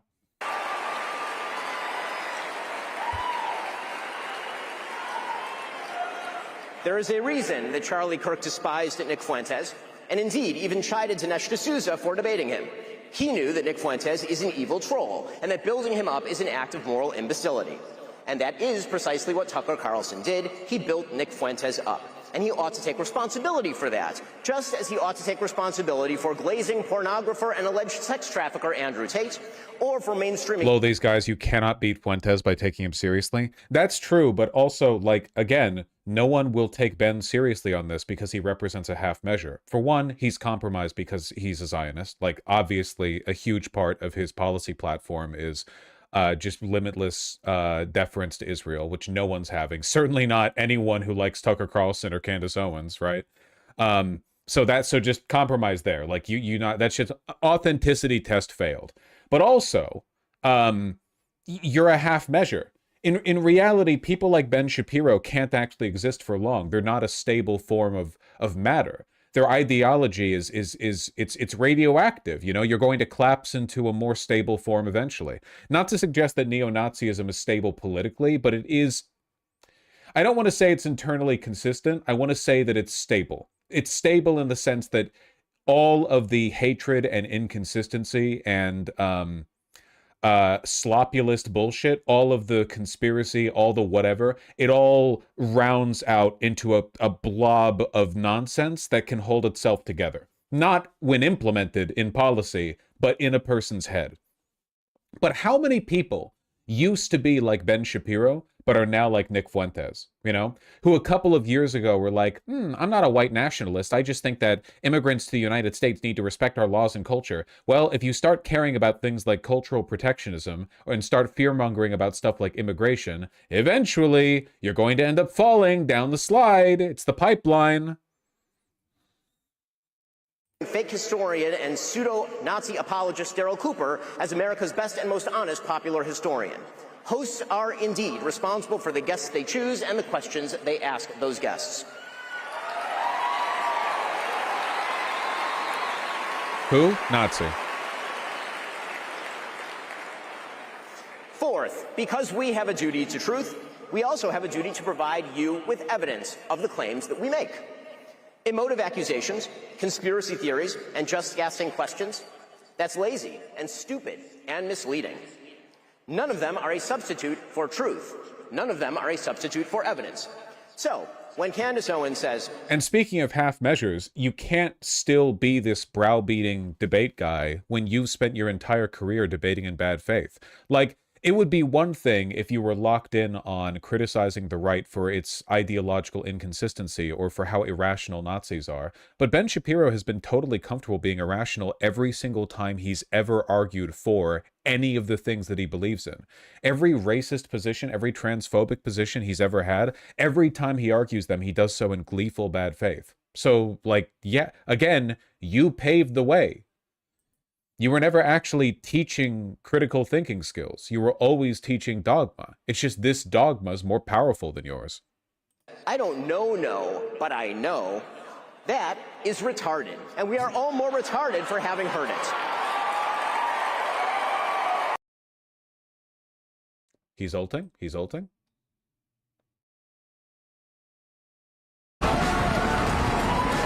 Falsehood. You see, we live in a chaotic time, and a time when lots of people are asking lots of legitimate questions about... We're going to watch a bit more of Ben Shapiro's, then I want to watch a bit from Tucker Carlson. ...the conservative movement. What ought we to think about the relationship between free markets and traditional virtue? How should we craft a pragmatic foreign policy that spreads our interests and upholds our ideals? What governmental means are appropriate to achieve political ends? All of these questions aren't new, of course. They've been asked for as long as human beings have been talking about politics, thousands of years. And over the course of this conference, you'll hear a lot of opinions on a lot of these questions. I have my own perspectives on them, of course. You can hear them every single day on my show. My fundamental values have been the same for 25 years. Peace through strength on foreign policy. Traditional values on social policy. Free markets with regard to economics. But today, I want to talk about something even more important. How to discern those attempting to speak truth from frauds and grifters. Just not well positioned. Because something is new. An informational environment rife with both opportunity and chaos. Opportunity because the legacy media gatekeepers are no longer in charge of what we see and what we hear. And chaos, because an anarchic informational environment means we actually have to be smart in how we assess the information and arguments that we hear. Why does that matter? Well, because today the conservative movement is in serious danger. It is in danger, not just from a left that all too frequently excuses everything. I know this is all fake and truth doesn't matter, but how does he actually not feel silly making these points as a Republican? Honestly, I have no idea. I feel like the inconsistency and the delusion necessary to say stuff like this as a Republican is more divorced from truth than the open grifting of people like Candace or Tucker, where they are moral and intellectual black holes and they know for a fact that nothing, because Ben actually does believe a lot of the stuff that he says, right? It's why he's frustrated here. He's frustrated because he sees his party being taken over by like irrational conspiracy theorists and bigots. But he is himself an irrational conspiracy theorist and bigot. So it's like, what the fuck, man? You just got on the wrong side. Well, you're all on the wrong side. I guess you got on the losing side. Up to and including murder. The conservative movement is also in danger from charlatans who claim to speak in the name of principle, but actually traffic in conspiracism and dishonesty, who offer nothing but bile and despair, who seek to undermine fundamental principles. In what world is Tucker a bigot? First post from Incel Groiper. Come on, you gotta lead me up a little better than that. Of conservatism put by in some championing damn innovation and grievance. But take me out These to people dinner are before you frauds, fuck me. They are grifters and they do not deserve your time. And they are something worse than that. A danger to the only movement capable of stopping the left from wrecking the country wholesale. Do you think Shapiro understands there are literal Nazis on the side of the field? Yes, absolutely, he understands that. Again, I don't know if you guys recall, Shapiro was anti-Trump back in the Republican primaries in 2016. He posted a comic and made arguments saying that, like, hey, Trump sure is the guy attracting all the neo-Nazis. They're being really anti-Semitic to me. That's kind of a red flag. And then what happened? Trump won the primary and he shut the fuck up and pretended he didn't say that. He's always been willing to shut up and go along with it. And this is where it leads you. You're a fucking coward. What's the term for that? The Jews in Germany who went along with it until it was their turn. What's the term for that? There's like a specific term. Coward? Well, yeah, I mean, that's not very specific, but yeah. Capo? Yeah, that sounds right. So today, I want to discuss 5 obligations that people who speak to you on matters of importance have to you. I want to speak to you about our duties. Duty. Our first duty is truth. We listen to this. Let me hear him close out the speech.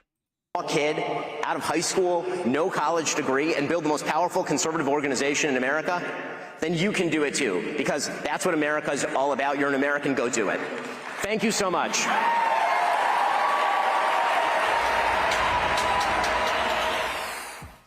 Wasn't great at debate, and then I knew Charlie when he was great at debate. He actually cultivated a skill set, and it was really impressive and cool to watch him do that. That's something. And to glaze Charlie when Charlie was himself super far right and a white nationalist, you know? Just a total fucking mess. Okay, let's take a look at Tucker Carlson, whose speech was 10 minutes longer, I might note. I never miss a Charlie Kirk event because I love Charlie Kirk. I never miss Charlie Kirk. The more you tell the truth, the stronger. I watched it. I laughed. He's talking about the video of Charlie getting Charlied. Laughed, that kind of bitter, sardonic laugh that emerges from you when, like, Upside Down World arrives. When your dog starts doing your taxes and you're like, wait, it's not supposed to work this way. What the fuck are you talking Continuing the core principle of Charlie's public life, which is the right of every person to express what he believes, that is rooted in Christian faith. We believe people should be able to say what they think because they have souls. They're human beings created by God. They are not slaves. They are not animals. They are not objects. You cannot tell another human being to shut up, even shut up racist, because you don't own him. He is an independent, autonomous person created by God as an individual. Okay, so that's where that belief comes from. That's where free speech comes from. And there's no accident. This is the only country in the world that protects it, because our founding... And theology has gone downhill so much over the past... It used to be that there were a lot... Like, basically every credible philosopher and academic was Christian, well, in the Christian world at least, you know, and they'd be like, you know, yeah, God gave us faculties of reason so that we might unwork the puzzle box of the universe that he crafted, and then they would like write some sick shit or whatever. Nowadays people are like, you can't be mean to me because God gave me a mouth that I can talk with it, and it should be illegal to be mean to me. and also we're not slaves. And slavery is bad, except when it did happen, that was neutral and everyone did it, you know? The quality of the discourse has dropped considerably. Documents were informed, as you just heard so nicely expressed by Michael Knowles, my friend, by people who self-consciously incorporated Christian precepts into their... Boring. I love Knowles' list of all the views. I probably had most of them in my long and varied life. I have fewer now. I just kind of want to see a good faith effort to improve the country. That's it. And I'm ever aware that I'm not exactly sure the right way a lot of times. Are tariffs the best way to help the country? I don't know. I hope so. Not an expert. Or ignoring it. Oh, that always happens in war. Well, you're right. One of the reasons I'm not that into wars. But when it does happen... Right, it's very insufferable. Much more insufferable to listen to than Ben Shapiro. From Incel Groiper, we have our second message. Can you do a stream on who actually owned the slave ships? I don't get this, man. What's the point of being evil if you then accredit all the evil shit to the other people you don't like? You're like, I love hatred, war, death, kill all non-whites. But also, it was the Jews who did slavery. Why would you, like, wouldn't you want to take credit for that? It's like the Holocaust denial. I don't get it. You guys are whipped back and forth between, wasn't it great when we did that? And also, we didn't do that. You think slavery is based. Like, what it seems like you guys have a very confused understanding over what you feel you should take credit for, and I don't really get it, you know? You take credit for the works of Greek and Roman philosophers, even though we all know that Greeks and Romans were Mexican, right? But then you're like, well, we would never enslave people, even though everyone knows that it was the fucking transatlantic slave. Well, the transatlantic slave trade was mostly Mexican because a lot of it was done by like Italians and Spaniards and stuff. As we know, these are Mexican countries, but you're splitting hairs at this point.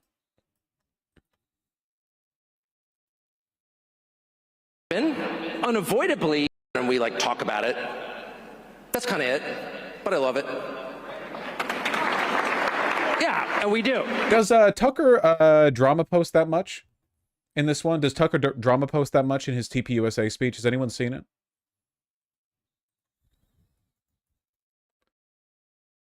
It seems like Ben Shapiro was very, very willing to engage. You know, to engage in it, but I don't. Hold on, I want to look at clips. I'm clip looking, okay? Because I'm immediately bored by Tucker. You cited during. Thank you for being here, Ben. You cited during your speech truth as the most important tenet of American conservatism.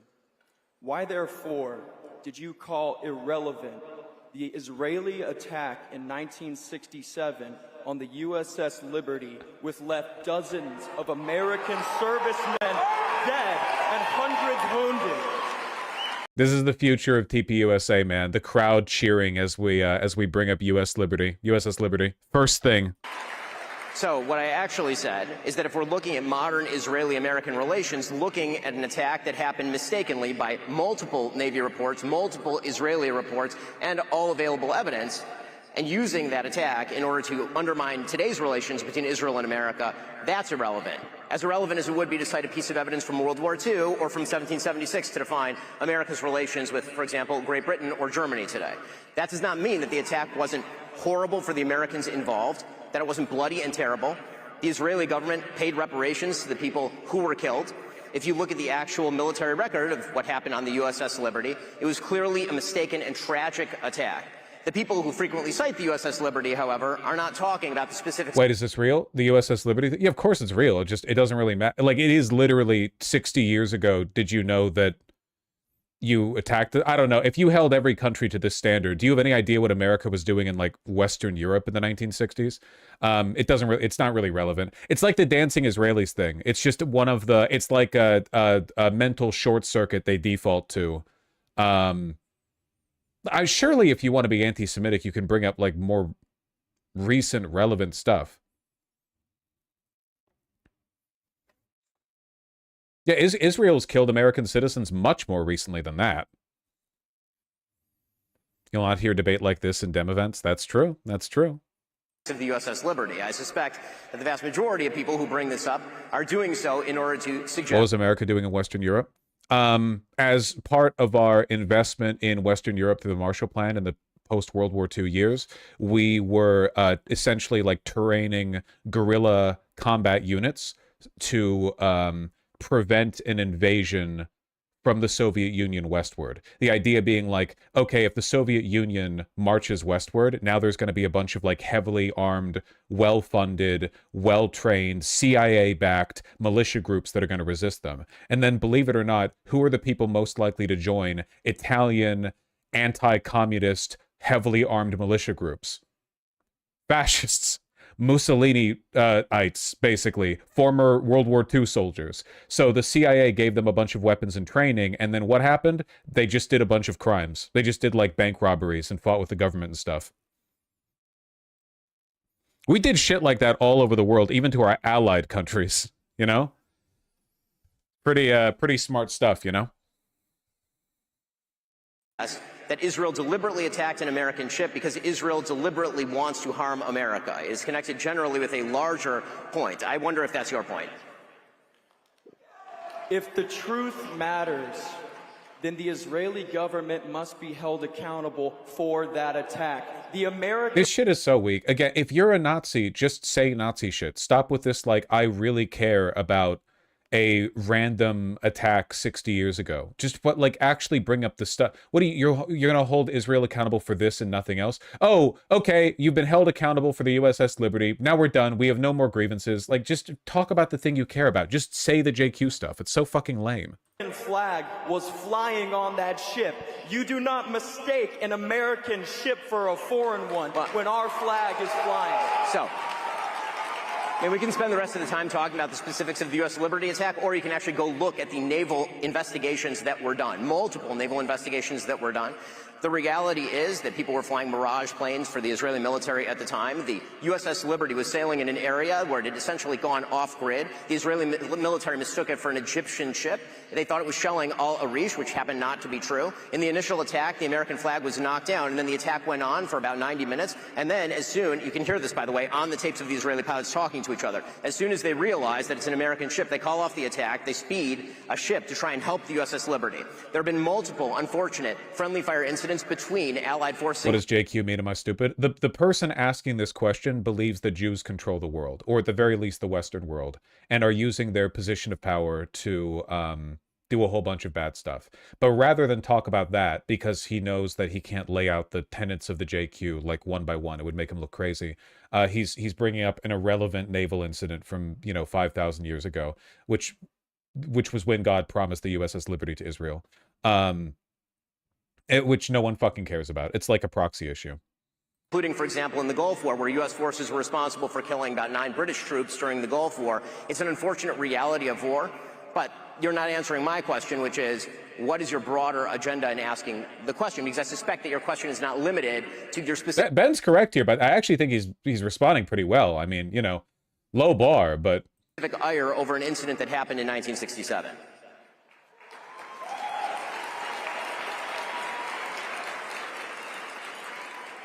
I think we should question any foreign country's relationship with our government. That's totally fine, but I'm just wondering why you... See, you can't... Again, the cowardice, the moment you're not talking in broad euphemisms, everything turns into dickless whining. Okay, but like, I'm still really concerned about this naval incident from 3 times longer than my age ago, Just say the JQ. Just Heil Hitler, man. Come on.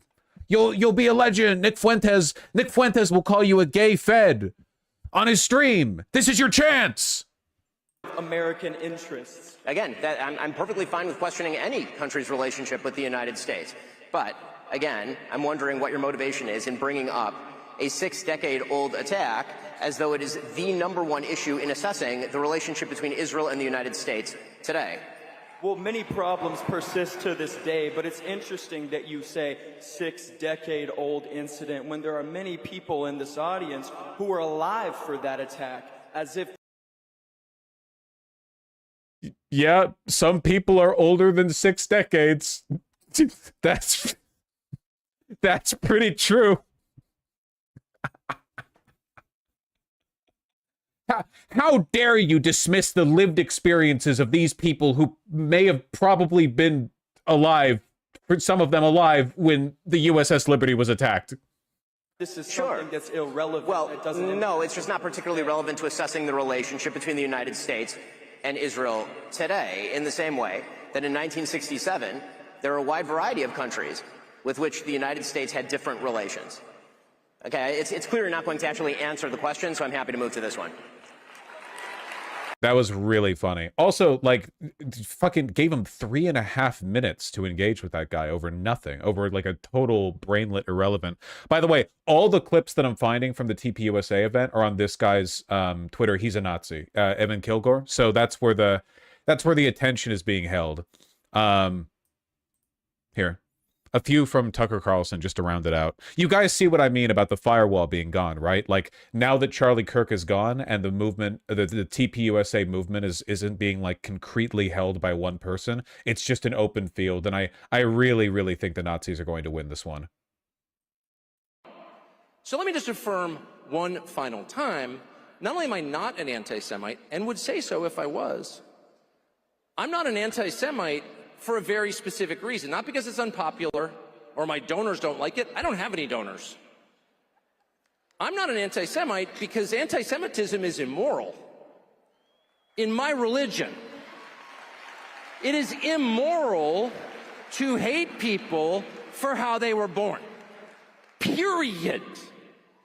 But that is not a limited principle. That is a universal principle. It applies to every human being on planet Earth. You may not, you are prohibited by my religion, which is Christianity, from hating people for how they were born. Because God created them with his spark in his image. Because they have souls. You can disagree with them. You can hate their ideas. You may even find yourself, and I do, Crowd's staying real quiet, by the way, because the pro-Israel people in the crowd know that Tucker Carlson's an anti-Semite, but the Nazis in the crowd don't like this, you know, half-handed rhetoric. I'll confess it, hating them for a moment, but you can't hate everyone who's like them. You can't punish people for crimes they didn't commit. That's the basis of our justice system. That's the basis of Christian ethics. That's why we have what are called human rights. They apply to every human, not just your group, not just my group, but every group, every human, because we don't consider people in terms of the groups to which they belong. We consider them as individuals the way that God created them. So anti-Semitism is not just naughty, it's immoral. Fake and gay. We are called to be righteous, but not self-righteous. And we're also called, and I have to say this before opening it up to your hostile questions, we should also be very on guard against people who try to leverage the Word of God, the words of Jesus, for political ends. That is a dangerous thing to do. I don't want to do that. And I attempt every time. This is all sort of new to me. I'm so obviously not a great Christian that it's not like a lot of people are going to be like, oh, I want to be like him. But there are people, particularly Christian ministers, I have noticed, who are preaching a political message and pretending that it's the gospel. Why is he so uninteresting? Right? Ben is so much more interesting to listen to than Tucker. It's one of the reasons I rarely cover Tucker. He's really, really boring. He has this, like, hysteric disconnect between what he's saying and the tone of his voice, and he rambles. There's never a pause. It's, like, actually really uninteresting to listen to. And I'm not just saying that because he's, like, far-right or whatever. There are plenty of people on the far-right who I think are interesting to listen to. So let me just say, and I think my theology is right, I'm hardly a theologian, God is not on any country's side. Certain countries can decide to be on God's side, and that is true for people too. Okay? God doesn't have a partisan affiliation. He doesn't have a nationality. And if someone is telling you otherwise, that is just not true. It is not true. And I would also call your attention to the very obvious prohibitions in the New Testament against killing the innocent. This shit's getting really fucking boring. I'm sorry. I wanted to watch. I can't do any of the Tucker Carlson clips, man. They're so boring. Skip. We get the point. We get the point. We know what's happening to TPUSA. We understand.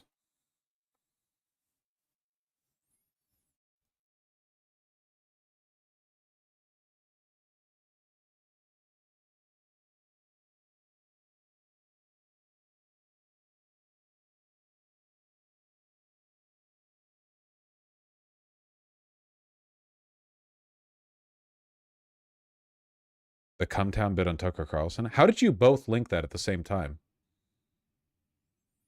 I don't want to watch a 5-minute Cumtown bit on stream. Did you see that story about like Tucker Carlson's head writer was posting on a racist forum? No. First of all, not surprising, which it's like, I don't know why. I mean, and I'm not saying that like, of course, but it's like, well, yeah, probably. I mean, it's race. They fucking it's not that much different than what the show is. Yeah. And it's like I don't care. You know what I mean? It's like, well, I don't understand. Like, oh, well, he resigned. And it's like, just ignore it. Not be racist. Now Just ignore it. But I mean, talk about a sweet job. Writing, getting to be the racist guy, being the in the room, being the head writer. I mean, no, it's really, that is a story of posting history. Is a guy that just posts on chimpout.com, making his way all the way to being the head writer of Tucker Carlson's show. You're right. That is a racist rags to riches story. I'm gonna tell you, because I could do that job easily. Sure. I'd work fucking 30 minutes a day. And it's like somebody's going to do it one way or the other, you know? So you're asking for the job. Yeah, I would. You want to be head writer Tucker, on if Tucker. you're listening? Yeah. I hear he... Dude, I'm going to tell you, make listens. me an EP on that show. Give me fucking $12,000 a week. Uh-huh. Absolutely, I do. All right. All right. Watch Cumtown. Well, listen to Cumtown, I suppose. Watch the Adam Freeland show. The writer on the left literally currently works for TPUSA Lamau. Oh, really? The guy who got fired from Tucker Carlson while Carlson was still on Fox? He actually works for TPUSA now? That's funny. He's also a Charlie Kirk podcast host. Oh my God. Failing upward. Jesus Christ.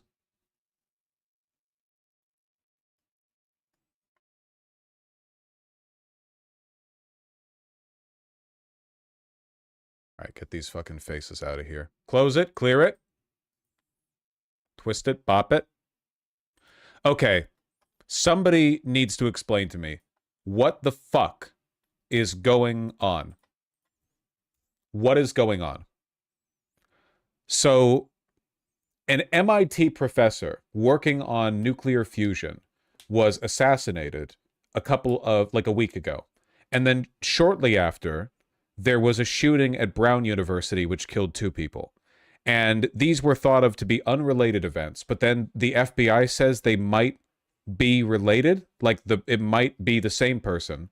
And then they found this alleged suspect dead in a shipping container, like hours away from either site.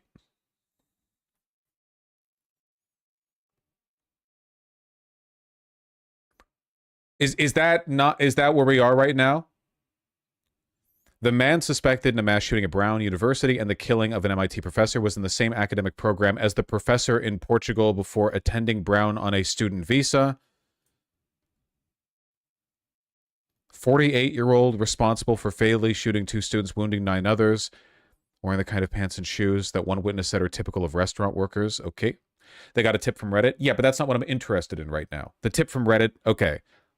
What the fuck is going on? Why do they think this was the same person? Why is he dead in a shipping container?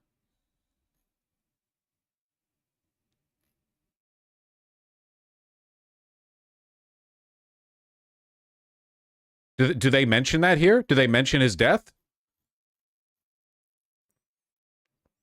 Suicide, obviously. In a shipping container?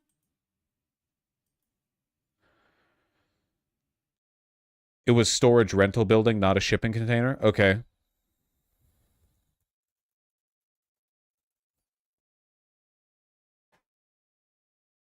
So,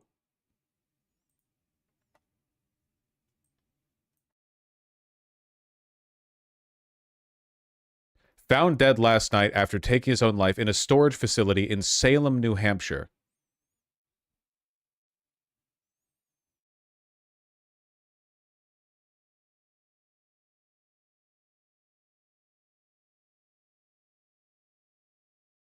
This sounds insane.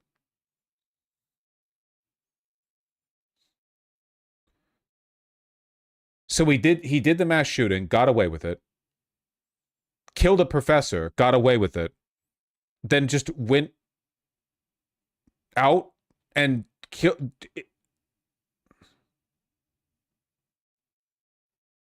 in a different state and then killed himself.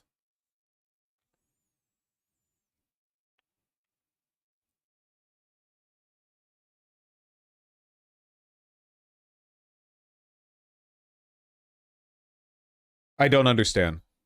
What, like, are they pinning it on somebody?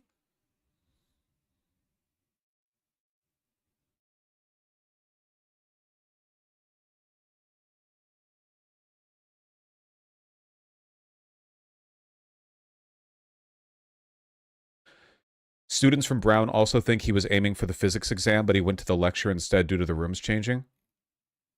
Okay. I don't understand this at all.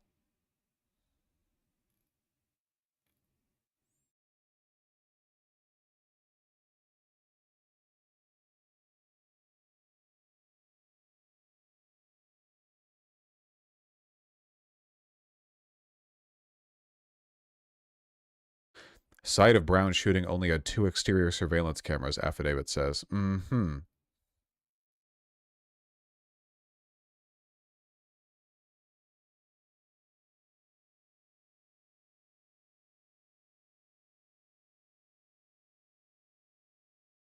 An expansive network of security cameras with more than 1,200 cameras around its campus, but not here, apparently.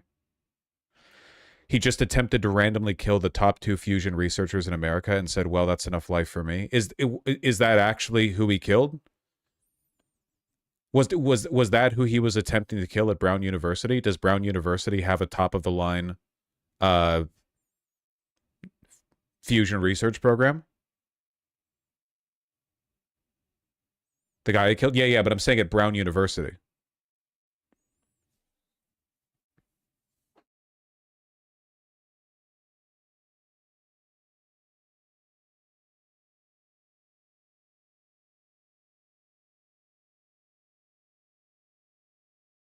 It was a collaboration effort, yes. He was a physics grad student dropout. This could easily be a bitterness thing. Really? This is very strange. Yeah, he dropped out 22 years ago?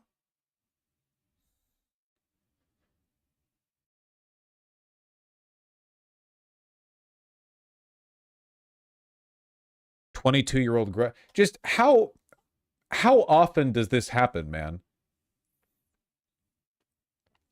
He was in the same class as the MIT professor he killed in the 90s.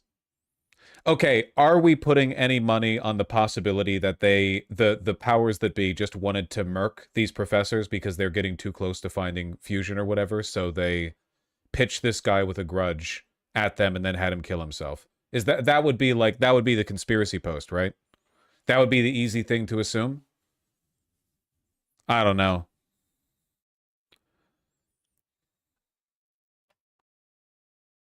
That's fucking stupid. All of this is fucking stupid.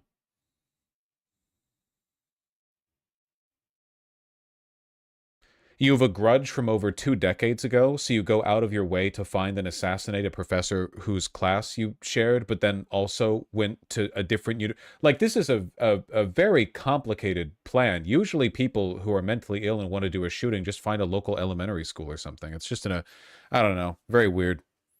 The oil industry mind-controlled him to do it? Yeah, probably.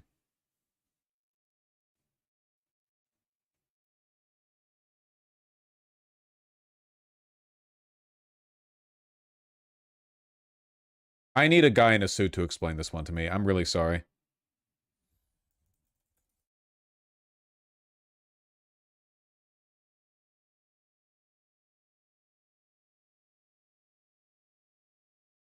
Or a blonde woman, I guess. We have a Fox News alert. A high-placed source has just told Fox News that the suspected shooter was found dead from a self-inflicted gunshot wound.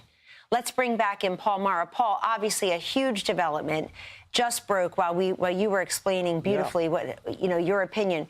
So we know that the suspected shooter went into the facility. Those brave law enforcement officers followed him in there. We didn't know until this moment what if he had even remained in there, gone in his unit, exited the building. But Paul, we're now told by a highly placed source that they have found the suspected shooter dead, apparently from a self-inflicted gunshot wound. What's your reaction? And why would he? I don't like. Why would you kill yourself here? Well, first of all, not an uncommon occurrence in these sort of situations, but this is unfortunately not going to be the end, because now you got to do all the investigation, and one of the things you really want to make sure of is that he is the only person you have to worry about. In this day and age, because of encrypted comms and the way that you can set up your apps to be unretrievable by law enforcement, you don't get as fulsome a picture as you used to be able to get to a person's network. So now the work begins of ascertaining, did he act alone? Was he completely a Can you link it, lone wolf, Tango, or was he working with other people here? I know the supposition is that he was working alone, and you hope that's the case, but right now we don't entirely know. Why wouldn't you? Where do you think the right place is to kill yourself? I mean, he got away with the Brown University shooting, and then he assassinated somebody in 2 totally different locations. And then he goes back to a 3rd location where he stored some weapons, like just body armor and some pistols. You could fit that in a backpack, but he got a storage facility to hold it. And then he kills himself in the storage facility? Like, if he was that willing to die, why not commit to it at the Brown University? If he wanted to survive, why would he? If he was willing to die, why wouldn't he do the MIT professor shooting first and then do the Brown University shooting? Surely you're more likely to survive assassinating a person than you are to walk away from a fucking school shooting. Like, isn't that the wrong order? A little bit?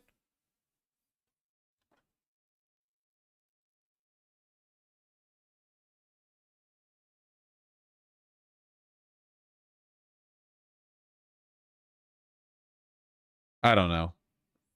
You're assuming he was being rational? No, I'm not assuming anything. I'm asking questions. And, you don't have him to interrogate. You don't have him to maybe cut a plea deal with if he's going to a prosecution. So the long night is still going to be a long night. And Paul, we're also being told now that Paul, I wanted to add to the breaking news with another piece of breaking news. I'm being told by our team here at Fox News that the suspected shooter was found dead of a self-inflicted gunshot wound in his storage unit. So 5 minutes ago, when you and I started this conversation, we weren't even sure he was in there, that the law enforcement had breached, and of course they bravely did, and they found him dead of a self-inflicted gunshot. Paul, did he kill himself when he saw the police outside? Is that known? Did they hear a gunshot inside the facility? Like, did he only kill himself when he knew the police were coming? Or did he kill himself and then the police just stumbled on his corpse? I think that the folks are seeing you in Providence, Rhode Island. Your day started out talking about Brown University. Somehow we've ended up in Salem, New Hampshire. We're also talking about the professor at MIT. Can you knit all this together for us, please, Paul Morrow? Oof, I wish I could do that easily. I mean, I do know this. Providence Police Department was on the scene at the storage location. So if in fact where's the press conference with the Providence mayor? Perpetrator is also linked to MIT, where it went really badly, allegedly? Then you have it all coming together. Whether or not those 2 incidents are linked, that is Brown and MIT, I think has yet to be explained. I've never heard that. Yeah, also, yeah, that's a good point. How do we know it was the same guy who did both? What evidence was there at the scene of the assassination of the MIT professor to indicate it was the same person? Like, whose word are we trusting on that? Same rental car at both scenes? Same one? Whose word? Ballistics match. The only thing that does seem to link them is the car. Now, the reporting is that the car might have had multiple license plates. That is, as part of his MO here, he switched the plates on the car. Wait, did they have the same or different license plates? Was it the same car or not the same car? And that's why I talk about he seems to have been planning it. If that's the case, he was a lot less smart than he thought he was. And, I've made this point before on the air. A lot of these guys, they think they're very clever, but when you're coming up institutionally these days against the whole of law enforcement, all these agencies, all this institutional knowledge, it was a matter of time, and that's why logged in to say this. I'm from Providence, and I swear we're all saying the same thing right now. Saying for the last couple of days, they're going to get them. I just hope they got the only one, because now that's the real question you want. That's right. In a mind like yours, with experience like yours, Paul Mauro, you would be thinking exactly that way. Stay with us, please. Hey, Sean Hannity here. Hey, Apparently a homeless friend posted on Reddit and it blew up the case wide open. No. I've seen the Reddit post. I saw the Reddit post from the person who said they should look into this car. Wide open by a homeless man who goes by John. Now, investigators say that he's a former Brown University student who grew suspicious of the gunman when he locked eyes with him in the bathroom just 2 hours before the shooting inside the Barris and Holly building. The gunman, his name is Claudio Neves Valente. Now, John, pictured here, is the man police were looking to speak to because of how close he got to that gunman. John said he followed Neves Valente out of the building before the shooting and played a game of cat and mouse in the neighborhood. Really? You locked eyes in the bathroom and the vibes were so off that you stalked him through the campus afterwards and trailed him to his car? Where you made note of his plates? Surveillance video shows Neves Valente running away from John. At one point, he stood just feet away from the gunman and questioned why he was circling the block. The gunman repeatedly responded, quote, "Why are you harassing me?" When police released images of the suspect after the shooting, John wrote an anonymous Reddit post describing seeing the gunman unlock a parked gray Nissan sedan with Florida plates he thought could be a rental.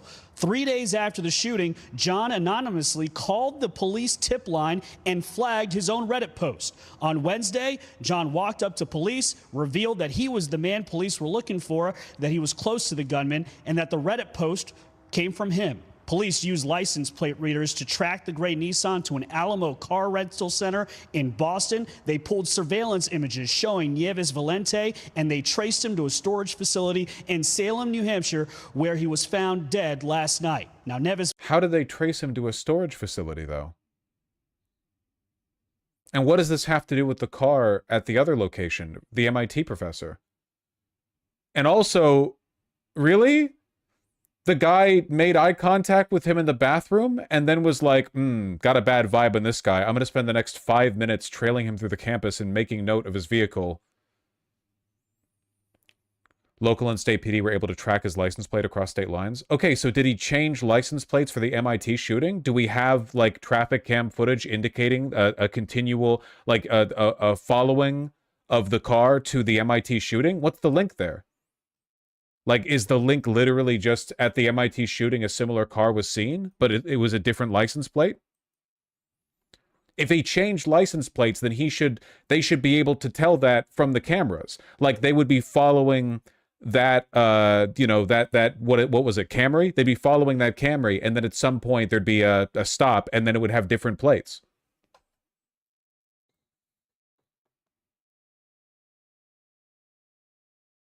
Nissan Sentra, whatever it is. Valente was spotted in the Brown University building on November 28th. That's 2 weeks before... I'm not trying to sound like a sloppy list conspiracy theorist right now. It's really insane. It's incredibly weird. I'm just really, really curious. Shooting. Last night, I asked investigators how it could be that a homeless man and not... I also don't trust the FBI at all. I know they were under a lot of pressure to solve this case because it was like maybe the first time ever a guy's gotten away with a fucking school shooting, and it made them look really, really, really, really bad. And also, I know that, like, and there's a lot of evidence of this, there is a history of cops desperately pinning a crime on somebody who didn't do it, or drawing together links between different crimes and saying one guy they did catch did all of them rather than just some of them, in an effort to clear up cases and make themselves look better. So it sounds pretty crazy.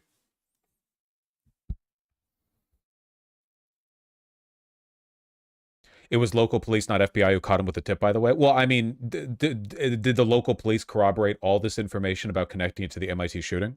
Police noticed a suspicious person in that time.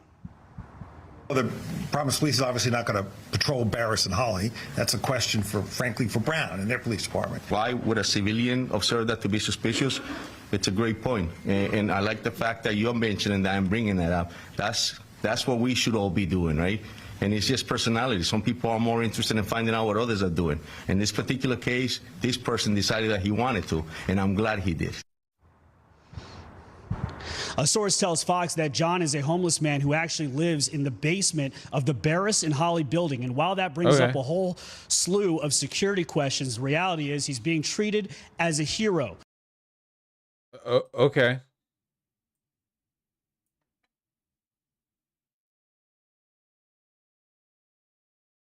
It was all about groundwork, public assistance, interview.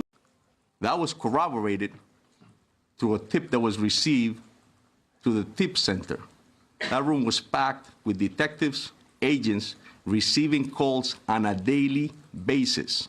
We started early, and agents and their work as well were able to get us footage of this individual. I would really appreciate it, and I mean it, if somebody could give me an article or a news clip or something where they talk about the evidence they used to link him to the MIT shooting.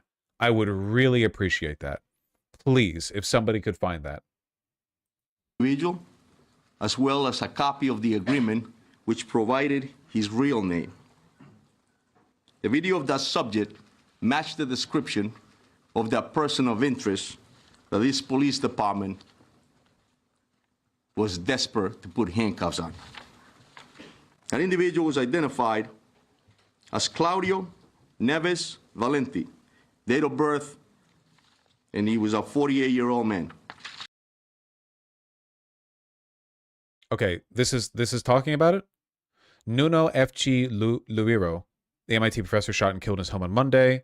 Top guy in his area, recognized internationally. Former classmate of Claudio Manuel Neves Valente, the man suspected of killing Dr. Loureiro, and the two studied in the same academic program in Portugal 25 years ago. It's just crazy. Remembering like a classmate from 25 years ago. Did he fuck his girlfriend? Like what?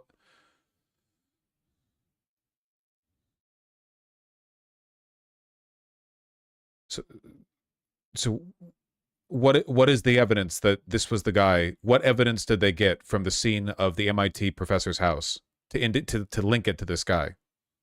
I'm looking. The authorities not yet explained a motive for the killing or whether Dr. Loureiro or Valente have ever been in touch. It's unknown if they had a relationship at school. On December 1st, Valente rented a Nissan Sentra sedan from an Alamo rental agency in Boston and drove to Brown University in Providence, Rhode Island, according to an affidavit filed by the Providence Police. License plate readers captured the car in Brown's vicinity in the days leading up to the campus shooting that took place on December 13th, according to the affidavit filed by the Providence Police. Okay.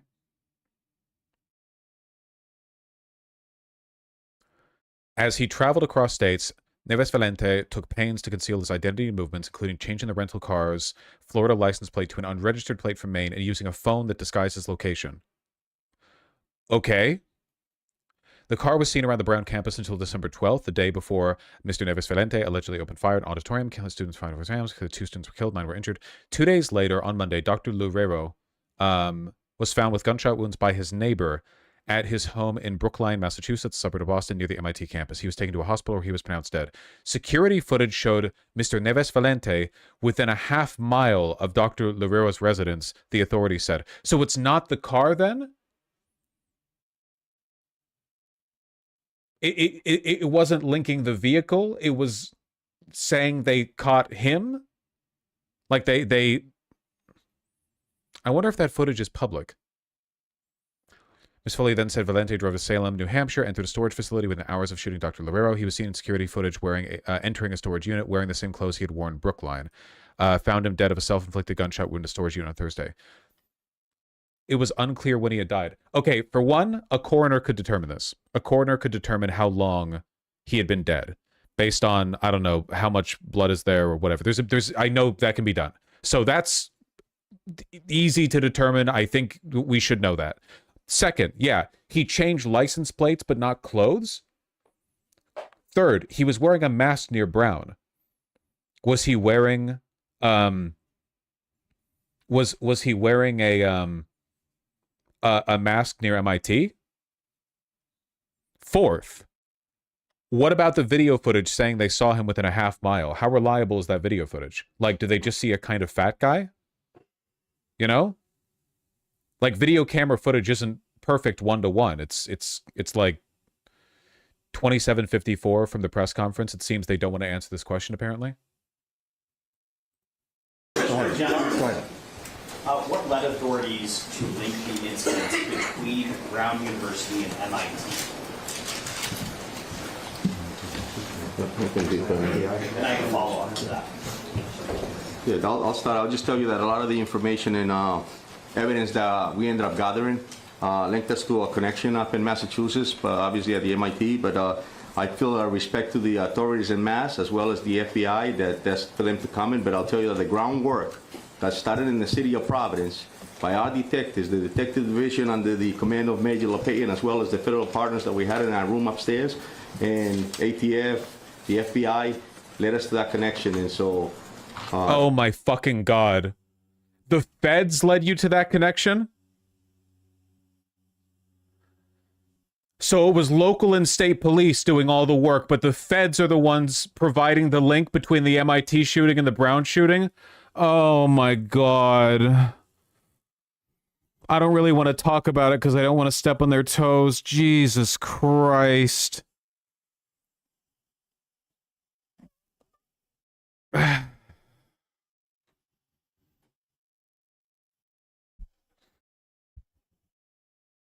was great work. Special Agent Garfield, does FBI want to weigh in on that? And then I have a follow-up. I think through that particular link that you're talking about, that case is being worked out of Massachusetts with the leadership of U.S. Attorney Leah Foley. I believe that they're having a press conference today as well, where they'll reveal more to the general public at that time. Okay, so they're saying Leah Foley will talk about it. Well, here's the press conference with Leah Foley. So, U.S. Attorney, federal government, do you have an answer to this? Good evening. This evening at approximately 9 p.m., federal agents breached a storage locker in Salem, New Hampshire, in search of Claudio Neves Valente, a Portuguese national we believed shot and killed two Brown University students and an MIT professor in Brookline, Massachusetts.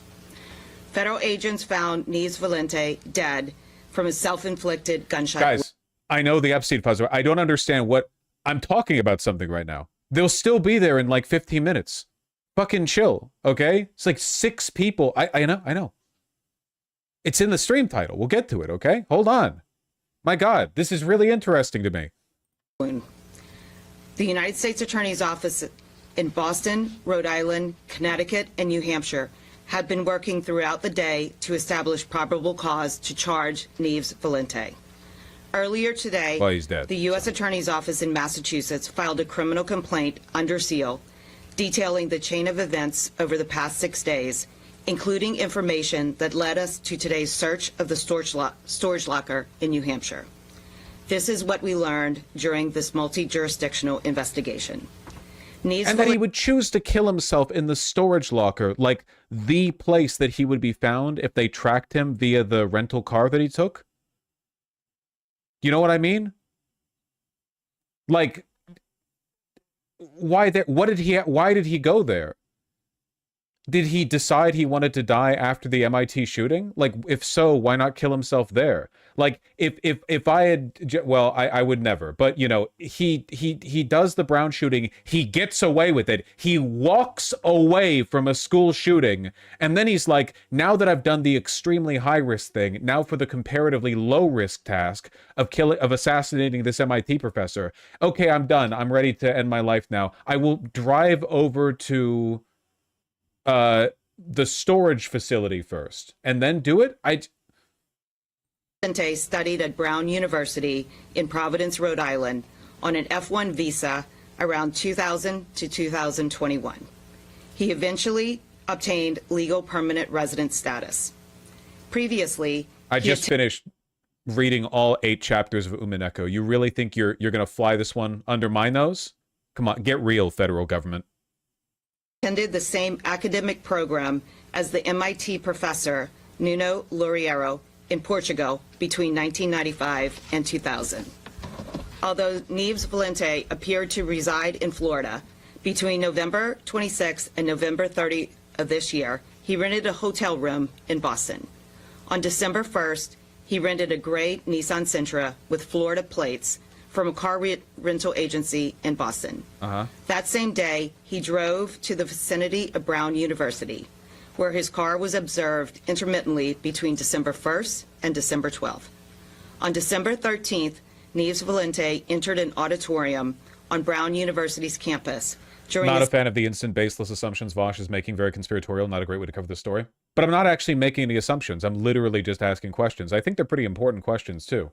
You should always distrust this FBI, especially when you know they have there's a pressure on them to solve this case. It is a very weird situation, you know? You shouldn't be... there's a difference between people asking, like, you know, just asking questions in a leading sense. I mean, obviously, I don't trust the FBI, but what hidden biases do you think I have here? Obviously, what I'm curious about is if these were disconnected crimes, and if the FBI is drawing a link and roping a bunch of stuff together so that they can wrap it all up with one guy's death. You know? That seems to me like the most likely, like, where this could be leading in a conspiratorial sense. But it's pretty damn interesting, you gotta admit, you know? Study session. Plus, after we're done with this, we get to do the Epstein files, okay? It's a whole... Ella Cook it's a theme. And Mohammed Aziz Umarzokov, and injuring 9 others. Between December 13th and December 14th, Neves Valente returned to Massachusetts. On December 15th, he murdered MIT professor Nuno Loureiro at Loureiro's home in Brookline, Massachusetts. At some point while he was in Massachusetts, he switched the plates on the Nissan Sentra to an unregistered plate out of Maine. Immediately following Professor Loureiro's murder, Neves Valente drove to a storage facility. Wait. Hold on. Massachusetts. At some point while he was in Massachusetts, he switched the plates on the Nissan Sentra to an unregistered plate out of Maine. Immediately following Professor Loureiro's murder, Neves Valente drove to a storage facility in Salem, New Hampshire. Yeah, he swapped the plates, then killed himself? Where he had rented a storage unit in November of this year. Since the December 13th shootings at Brown and the December 15th shooting in Brookline, state, local, and federal law enforcement officials have been working hand in hand around the clock. Why did he rent that storage unit? The only thing they found in it was a couple of pistols and some body armor, right? You could keep that in the trunk of a car. You could keep that in a backpack. It's not... What was he doing there? Why was that needed? It's like a staging ground. He waited for days before the Brown shooting, weeks before the Brown shooting, but weeks before that, there was the storage rental. To identify the shooter and prevent him from inflicting further harm. I have said this before and will continue to believe when law enforcement agencies work Distrust in power is important, but this distrust of the rationality of these events is pointless. Dog, don't you find it interesting? It's like a movie plot. Come on. You people, listen, you have to keep a skeptical mind. 100%. It's, you know, you have to keep your brain gears lubed. It's not like we're just asking questions in like a malicious conspiratorial sense, like people whose leading questions was, well, you know, hate this minority group or whatever. You know what my conclusions could potentially be. We're not dog whistling. It's just interesting. And I've been more conspiratorial than this before. That's definitely true. No, I don't find this interesting. Why I think you're lame then. Together, crimes are solved and the public is protected. The information we provided to you tonight would not be possible without the dedicated men and women of law enforcement in multiple districts throughout New England, including the FBI, ATF, HSI. Can you please talk about what linked the alleged shooter to the MIT shooting? The U.S. Marshal Service, Massachusetts State Police, Rhode Island State Police, Providence Police, Brookline Police, and the Brown University Police. In addition, prosecutors for the Rhode Island Attorney... Sets of victims and how they might be related and how he might be related to them. That is not information that we can share right now, but as soon as that information all contributed to this result. I also want to thank Attorney General Pam Bondi for her support in coordinating the federal response. Questions? Can you tell us anything about his motive and the two sets of victims and how they might be related and how he might be related? He's asking about it. These two sets of victims, how they might be related. He's asking the question I'm interested in. The journalists care as well. That is not information that we can share right now, but as... Are you kidding me? Dude. She's a U.S. attorney. They're not sharing the evidence they have that there's a link between the Brown and MIT shooting? Come on. Come on, man.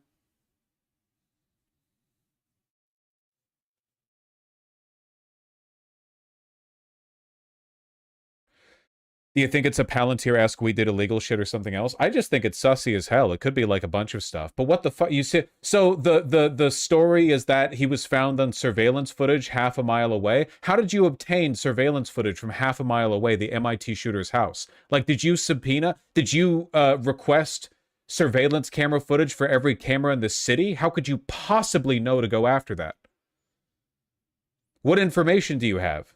Why aren't you sharing it?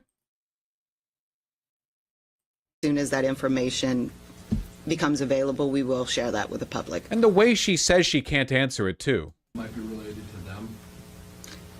That is not information that we can share right now, but as soon as that information becomes available, we will share that with the public. Are you able to say anything of what led you to link the two crimes, perhaps initially? Can you repeat the question so we can hear you more? Yes, the question was how were we able to link him to the two crimes? So investigators identified the vehicle that he had rented in Boston and then drove to Rhode Island. I thought it was surveillance camera footage of him within a half mile of the MIT professor's home. And he was seen, the vehicle was seen outside of Brown, and there was security footage that showed a person who resembled him. There was online... resembled him or the car? But the plates were different. How do you know it was him if the plates were different? It could have just been a different car with different plates. Like, traffic cameras, they read plates and you can track cars, but if you change the plates, I mean, there's only so much you can do.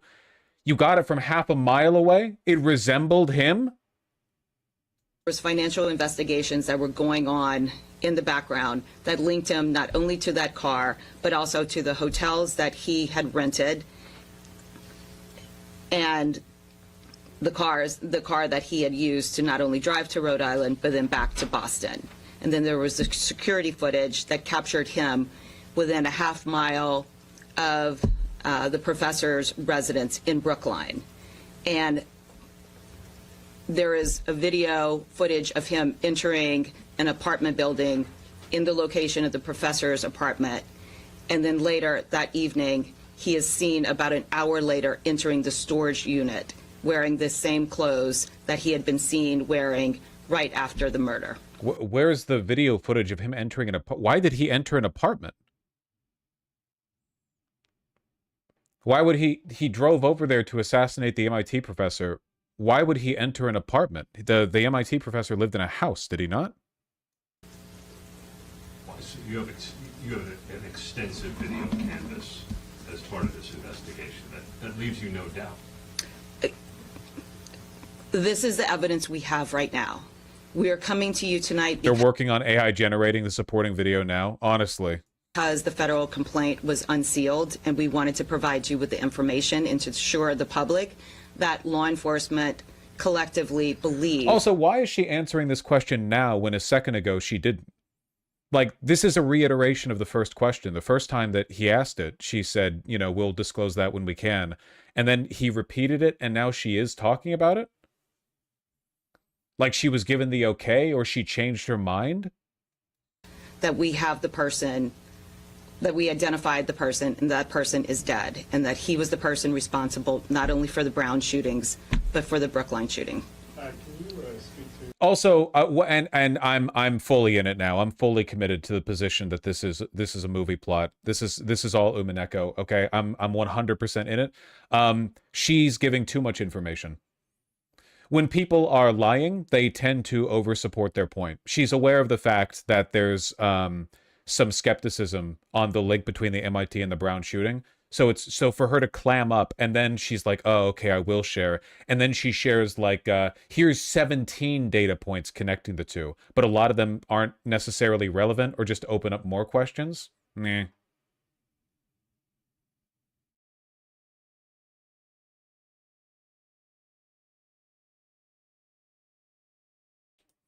Weird shit, man. Did you cover the fact that the MIT professor was the leading U.S. researcher on nuclear fusion, and 2 days after he was shot, Trump media merged with TAE Tech, which is a Russian fusion company? Yeah, I heard about that, but I don't necessarily think those things are related. Because if we get into that, then we get into, like, why the fuck, like, couldn't Trump just defund? Like, why would he, like, that strikes me as a little bit less likely than this being like a FBI desperately trying to make itself seem more competent than it is, you know? I get that's like a level of conspiracism that starts raising way more questions for me. I guess unless more info comes out, I don't know. Before the self-inflicted gunshot, was there any interaction between law enforcement and Could be a foreign actor. I don't think Trump would do it, but like any words exchanged or anything like that? No, when investigators went into the storage facility tonight to execute the federal search warrant, he was dead. Do you think he entered there this evening? No. He entered an hour after what happened in Brookline? Yes. Do you know how long that storage, did he rent that? Like how long? Our understanding from the financial investigation is that he had rented a storage facility at the location in Salem, New Hampshire in November. Can you confirm whether or not he used the same weapon in the Brown shooting as he did in the MIT shooting? Ballistics investigation was ongoing and has not been completed at this time, so we're not going to comment on that. Can you give us any sense of when you started to recognize perhaps that he was the same person? I know it was through the video, but when it sort of dawned on investigators that these two cases were related? My love. It was in the last Check it out. They're 24 both to on the 48 PC. hours that my understanding, like, according to my understanding, is when the link began to be established. And that was mainly, he was using a phone that was obfuscating ability to track it. And he was using financial, like, not credit cards that were tied to his name. Take a pic? I did take a pic. He was sophisticated in hiding his tracks. According to the complaint that was unsealed, it says that He had an untrackable phone. Yeah, he had an untrackable phone, but also he was willing to kill himself. He had an untrackable phone, which is something that you would only ever need if you were planning on doing multiple crimes in succession. But then he did the Brown University shooting before the MIT shooting, even though it's much more likely that you'll get away after a single-person assassination than you would after a school shooting. But he did them in the wrong order, using technology that you would only need to use if you planned on doing multiple crimes in sequence, right? Because if you were doing just one, you wouldn't really care if your phone gave away your location. And then, after apparently getting away with both, he went over to a storage facility that he had rented like a month ago and killed himself, waiting in the exact location the police officers would arrive at after they put all the pieces together. Ah! and the MIT professor had attended the same academic program together in Portugal from 1995 to 2000. Do you know if they knew each other? Or My understanding is that they did know each other. Have they been in communication since that last date? I don't have any information to provide you. Would you call this targeted? We're still investigating the motive in this case and trying to, because, like I said, he was very careful in his communications, and we just don't have any information right now to answer that question. But when we get that information, we will share it. Was there anything else in the storage locker? The storage locker in which his body was found, my information is that no. Was that satchel No, Kaiju King. The MIT professor was at MIT. He shot up Brown University. So those were two, like, he wasn't trying to get the professor at the university. In the storage? Yes. What was in it? Can you repeat the question? I can't hear you online. So the question was there anything else in the storage unit aside from the defendant's body? And the answer is he was found in there with his satchel. There was nothing else found in there that I am aware of, but they're still in the process of searching that facility right now. Did he kill himself right away? We don't have any information when he killed himself, but he was dead when investigators found his body. Can you tell us anything Really, about... like, no, like, not even like an eyeball guess. You could probably get like a pretty quick read on that, at least a ballpark estimate.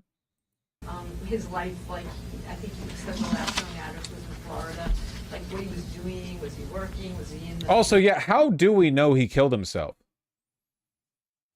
Like, they're making that statement with a lot of confidence. So he has a presumably a bullet wound in his head. He's holding a gun. I don't know. I mean, you clearly haven't done forensics because you don't even know when he died. So I don't know. Do you even know the angle at which the bullet was fired? The physics which he had studied, any sort of biographical stuff you can tell us about him? Because his identity was only become aware to us in the last 24 hours. I can't provide you with any of that information right now, but I'm sure once we have a full understanding of what he has been doing, where he has been, aside from the time when he entered into New England in November, we will provide that information. Besides the MIT professor, did you know any of the victims at Brown University personally? We have no information that he knew any of the victims or anyone who was at that auditorium on the time in the night that he went in and killed. Have you been able to find anything about when he did attend Brown, whether there were any issues, if he was there briefly, was he kicked out, you know? That information hasn't been provided to us yet. Given what you see on the video of the MIT professor's home, is there any doubt that he was the intended target of the killing? The information that I know, and again, you know, the investigations are going to continue to be able to provide you with all the answers that you are asking, is that there was no doubt that he was the intended target. What was inside that satchel? That is information that is still being, the investigators are still on the scene right now conducting that investigation, and we haven't received information. Zigabis, I don't think anyone has said that they confirmed the vehicle through its VIN. I mean, that's a possibility, but I don't think that's been confirmed. Also, I don't think you can reliably confirm that via, like, traffic cameras. I mean, you can sometimes, I think. It just, it depends on the angle. I assume that's not a consistent process. So what was in the satchel? Was there any suicide note? No information right now. How about in terms of the charges themselves? I mean, there was a crime in Rhode Island and also the 1 year. How does that sort of get sorted out? How does it get charged, et cetera? So there are state crimes, including the murders, and then there are the federal crimes, which is one that we brought tonight. The jurisdictions are working together, and we have been sharing information together and encouraging everyone to share information that could result in solving the crimes that were committed in their jurisdictions. And we will continue to do that if there are any doubts that are left. With closing out those investigations, we will continue to share all the information so that we can share with you whatever motivations come to light as to why these heinous crimes were committed. The Latin guy in the previous press conference said that he was tracked using flock cameras, the automatic license plate readers. Yeah, but then that just raises the question of how they know he changed the plates. Because I'm pretty sure that those don't register VINs. It's literally just an automatic license plate reader, right? Like, you can track car, color, model, make, or whatever, but he was just driving a silver, whatever the fuck it was, camera. I don't remember what the vehicle was. So yeah, I don't know. Are you confident, I guess maybe that's not the right word, but do you believe that he acted alone, or is there any evidence that anyone else was traveling with him when he came here? We have no information that he was acting in concert with anyone else right now. Anything interesting found in the car? That search is still underway, but we will provide you again with more information as soon as we get it. Anything more you can tell us about, you said he hid his own tracks. Can you talk about that a little bit, what he did? So he was using an application on his phone, and there have been a couple of things. The Google phone doesn't allow officers to ping the direct location and get real-time location information about the phone. There was also beliefs that he was using SIM cards that were possibly European SIM cards that are carried through a provider in the United States, but does not provide real-time information about tower connections. And the car? The vehicle, he rented, we have video of him renting the car at Enterprise here in Boston. And the fake plate from Maine was just... We haven't figured out now where he got that plate from. It was an unregistered plate. Why the fuck did he go in the bathroom at Brown University?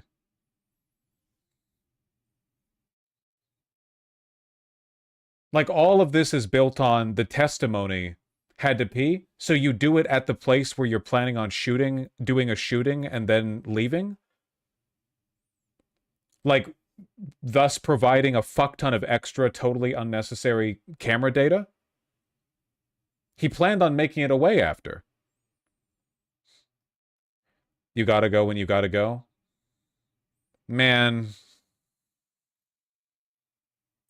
In Maine, we have information that that plate was a very old plate that... He's not a rational actor, what the fuck? I'm not saying he's a rational actor. I'm just saying it's weird. It's fucking weird. A month ago, rent a storage facility. Why?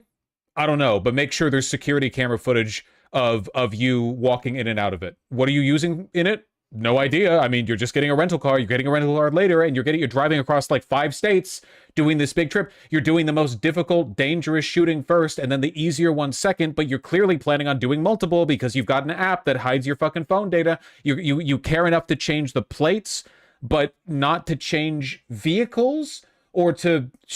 I don't know, like, leave one? If you plan on dying anyway, why not just leave the first rental car in a ditch somewhere and then get a second one and just, like, confuse the trail? If you don't care about it, then why not just barrel through everything and not hide your identity at all? Just a lot of weird stuff. Most of the time, shootings are pretty straightforward. A guy loses his mind, shoots up a school, dies in the process, turns out he was crazy, you know, whatever. It's you don't get this weird, like, breadcrumb trail of movie bullshit.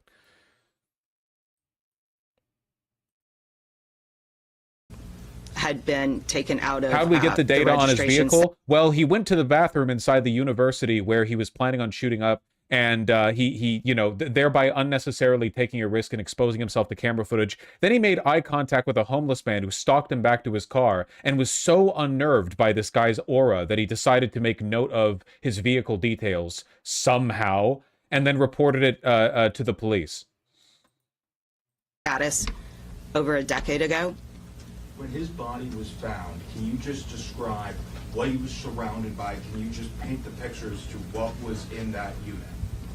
What I can say is he rented one unit.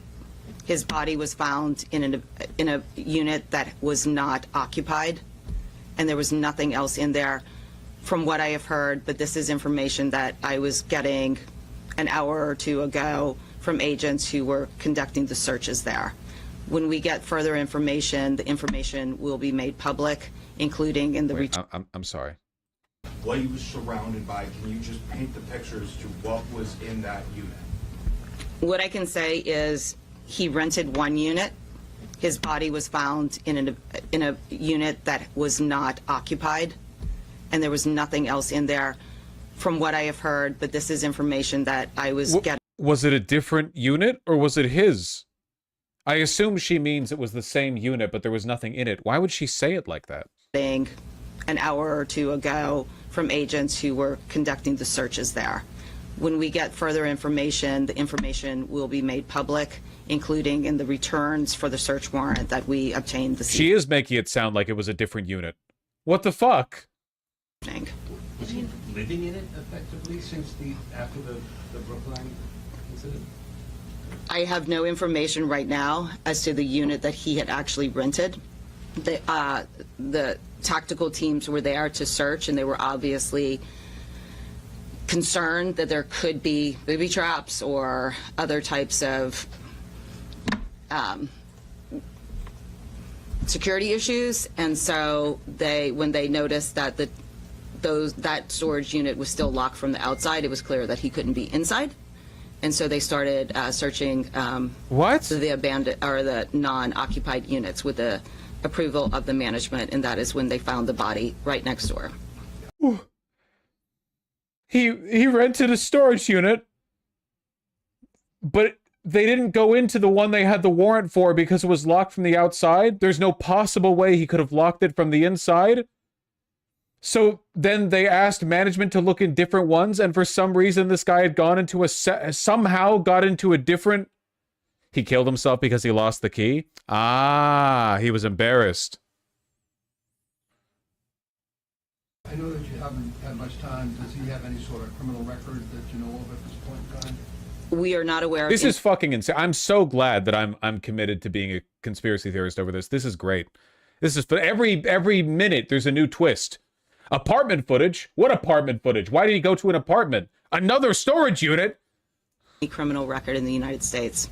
Do you have any information about his life in Florida? What he did, where he lived? My understanding, it was South Florida. I know that they know the address, but nothing has been made public about that yet, and I'm assuming that there will be searches. Profession, anything, what he did down there? I have no information. And just to be clear, did he fly up from Florida for this, you think? Did he travel from Florida? Again, the motive, and we have information of his being in New England throughout 2025, but once we get the information about why he came up here, what drove him to be up here, we will share that with the public. Any information on how long he had been a lawful permanent resident of the U.S.? I don't have that information. They also have not searched his storage unit yet. So what, did he bring the body armor and the 2 pistols into the other unit he didn't rent and then kill himself in there, and they just haven't even looked in the... They're using this as a reason to shut down the immigration program? Yeah, another wrinkle to this is that he won the green card lottery, which is not likely. That doesn't happen to a huge number of people. And now they're using this as an excuse to shut down the green card lottery. It's so fucking... There's so much piling up. Only 2 ties that you have or can talk about now is he went to Brown and he went to this graduate school with the professor in Portugal. I mean, those are the only 2 ties that you can talk about now in terms of their relationship. That is correct right now. Is it graduate school or undergrad? Whatever it was, I'm sure it's in the... They were in school. Do you have a question? Do you know if he was in contact with anybody either immediately before coming to New England or after he got here? That is not information that we have to share right now. Just one more? Do you know, did he have any contact with anybody else, besides, the rental, the hotel, in his travel? That is information that I don't have to share with you right now. There's one question. Yes, go ahead. Is there, there was been some reports on social media. Very weird attitude for a U.S. attorney while talking about discoveries made in a case of both a high-profile assassination and a mass shooting where there's been a week-long manhunt. But just off the cuff, like super, super strange. I know that the decorum is kind of out the window in the Trump administration, but you'd think they'd be really triumphant over this, or like I don't know, level in their tone. But she's yeah, okay. By this saying that a man who was homeless and was sort of living in at Brown was the one who sort of saw him and thought he was suspicious and took his plate number, and then was urged by other people on Reddit to make sure he reported it. Is that true? Is he? You say there was a witness, but is that his account true that he's the one that helped break this or gave a crucial tip? How would you describe that? We did receive information from a witness who encountered him after the Brown shooting and gave information that was very helpful to the investigation and in identifying Neves Valente. You're going to get the 50,000? We'll let you know. I would like... Wait, after the shooting? So not the homeless person then, right? There's no way the shooter would have gone to the bathroom at the Brown University campus after the shooting. She's referring to a different witness. The accounts that are on the record right now is what we can comment on, but we will provide, again, more information so that the public will have confidence in our investigations. Thank you. Thank you. Just her weird terse tone, her facial expression, so the public will have confidence in our investigation. Why would you? Why is that relevant? Aren't you?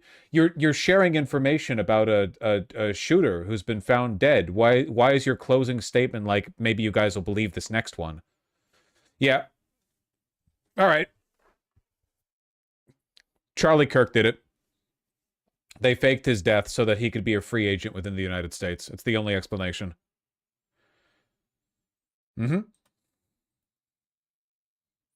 I am now the world's strongest conspiracy theorist. Get your popcorn. You're going to love this next lie. I hope you all understand. I hope that I have not provided you guys an inaccurate heuristic and you understand just how suspicious this entire thing is. It's possible new information or clarification clears it up, or she's just been a bad communicator, but like, holy shit. It's really fucking weird, you know?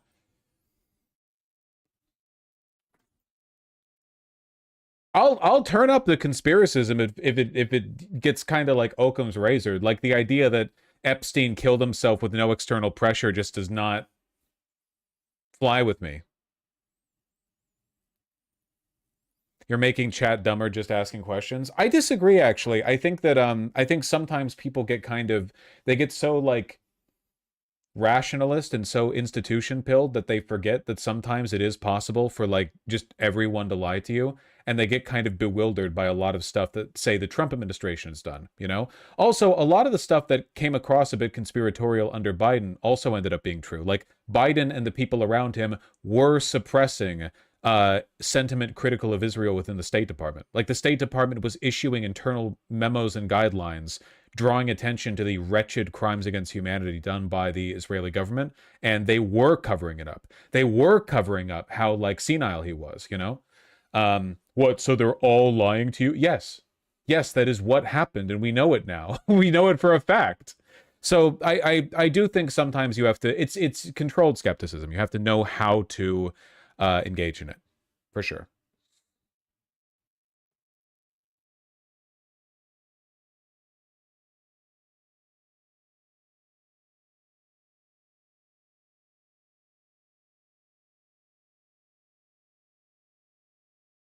Also, as a general rule, you can probably just assume that the Trump administration is lying. Now that we're hearing it directly from a U.S. attorney, you know, we just know they almost always do. How many truthful statements have you heard from Trump appointees or from Republicans since 2024? You know, shockingly rare.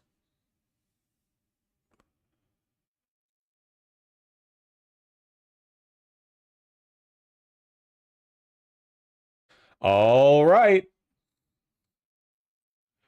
Where are we at? It's Trumpstein Day.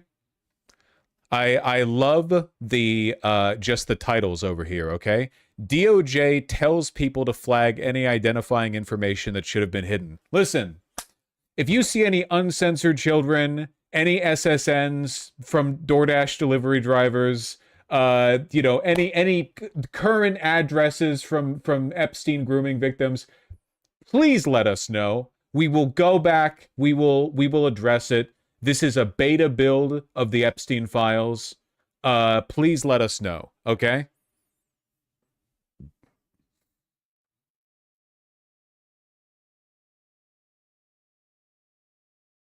Trump admin was forced to release the documents. That is true.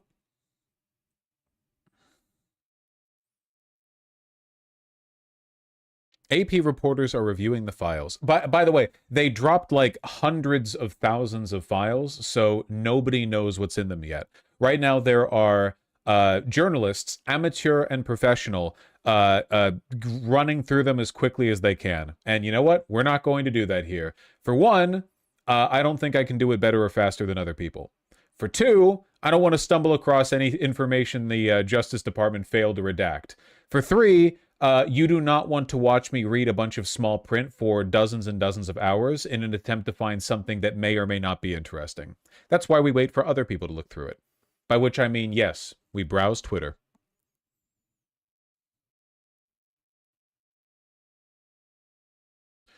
White House responds to DOJ's request, or DOJ's release of Epstein files.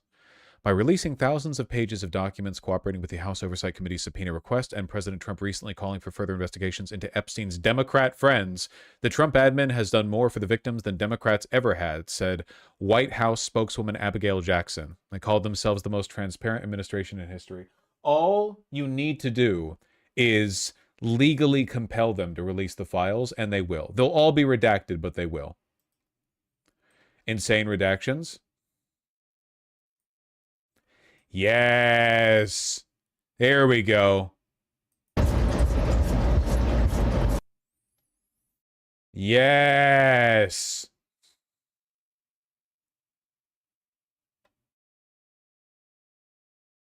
At least in the SCP files, you know, they leave a couple of key bits of information there, so you have something to go off of. You know,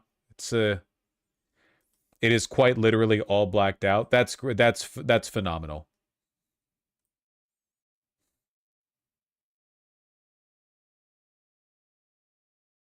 That's really, really good. At least here they bothered to black out the lines. I bet you by the time you get to this point, they had so many files to go through that they just blacked out the pages instead, you know? This one's really good. What the fuck? This is creepy as shit. It's a roll of film.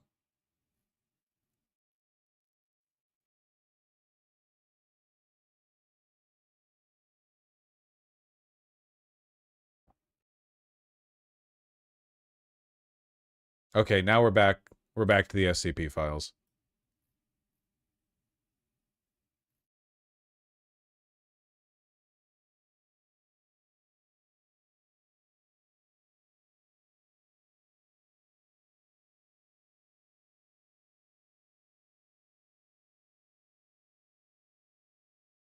Worst possible response from the Trump admin if we want to get past this thing? Yeah. Just like a block. I can't believe they didn't take the steps beforehand to like more selectively censor stuff.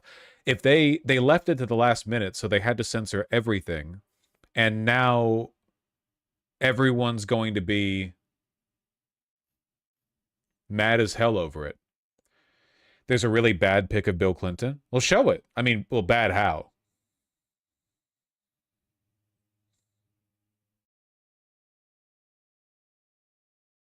His house looks like it's trying to molest people.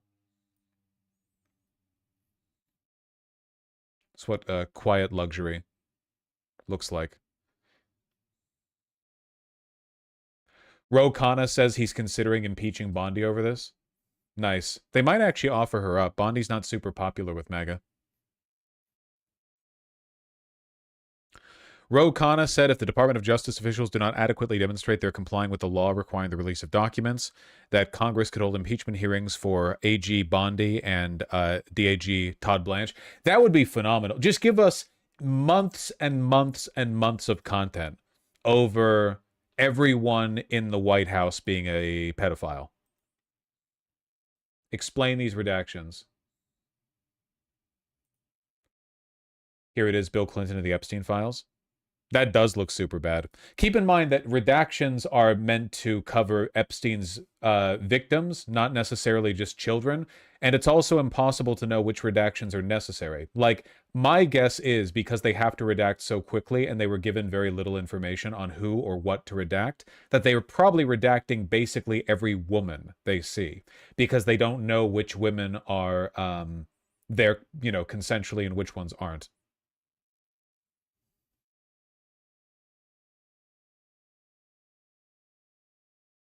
But we already knew that Bill Clinton was a pedophile, so.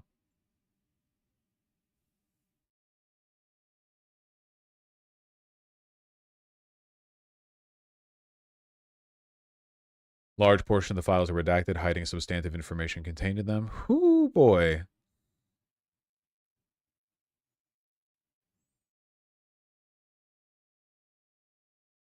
And this isn't even all the documents. They're failing to comply with the law. They are not getting everything out there on day one. This isn't even half of it. Yeah, this is just part one of the files. We're getting the actual, like, binders, you know? Now, which is illegal. They are legally obligated to release everything. Do you think they have the unredacted stuff? Well, yeah. How do you think they redacted it? It had to be unredacted for them to redact it. Wasn't the law for all of them to be out today? Yes, they have violated the law. Or they will be violating the law by end of day when they do not have everything released. Hundreds and hundreds of thousands of documents. Ro Khanna said he believes the DOJ is trying to comply with the law requiring the release of the trove of documents, but he urged the DOJ to explain why they were not able to release all the documents and to explain each redaction. Holy shit. Khanna, who spoke to reporters on a video call as the documents were released, said that all options are on the table as members of Congress and survivors' lawyers comb through the release. I don't know whether there's new info or whether it's stonewalling. Isn't it great that Mike Johnson made the House go home early today so they can't do anything about the violation of the law? Yeah, funny coincidence that Mike Johnson, for no apparent reason, initiated winter break 1 day early so that Congress wasn't in session for the release of the files, which is why Ro Khanna is talking via Zoom to a bunch of journalists rather than speaking at the floor of the House.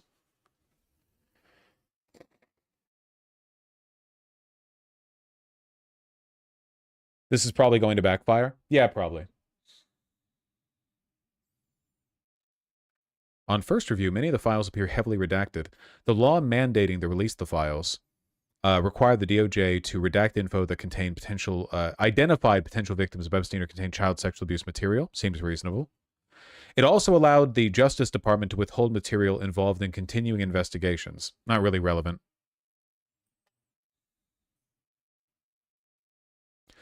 The Justice Department's website also contains a search function, though it's unclear if it's working properly. A query for Epstein returned no results. I saw somebody earlier say, dude, there's no search for Trump in there. But I don't think there's a search for anything in there. So, just more shit being broken. Epstein redeemed? I can't believe it, man. Why'd he have to die? That's so fucked up. If only he'd waited for the release of the Epstein files, where he would be completely vindicated. Which is illegal, it must be searchable. Yes, it is legally required to be all out there and legally required to be searchable. This guy's taste in art. Yeah, Epstein really did have a horrendous taste in interior decor. It's fucking awful. Though you can see why Trump liked to spend time here, huh? All this gaudy, like, white and gold.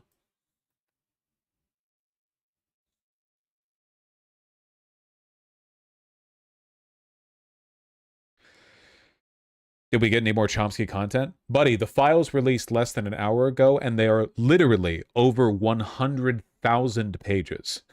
It's going to take a little while. Also, it seems the vast majority of everything has been redacted, so, you know, people are going to run away with that. Ro Khanna is going to question Pam Bondi.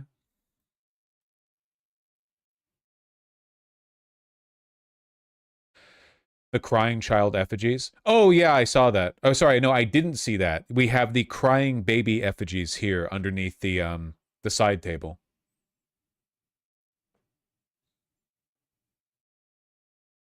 The what? Over here.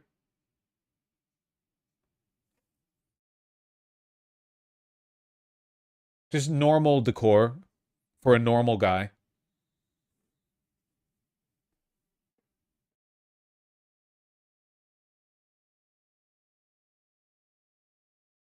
Literal devil worshippers. Yeah, man, it's crazy. The QAnon people were right. We really are being run by a cult of satanic pedophiles. It's just the cult of satanic pedophiles was all the guys QAnon liked.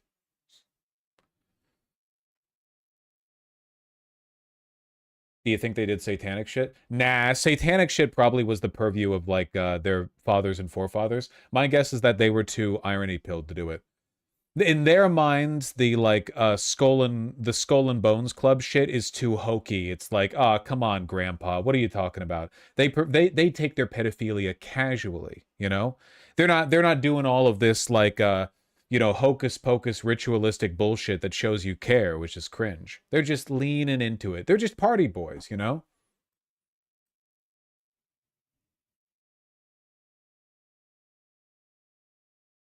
Unironic pedos? Yeah, it's Epstein, so yeah. Yeah, that's true. That is likely. Based on the information that we have, yeah, probably.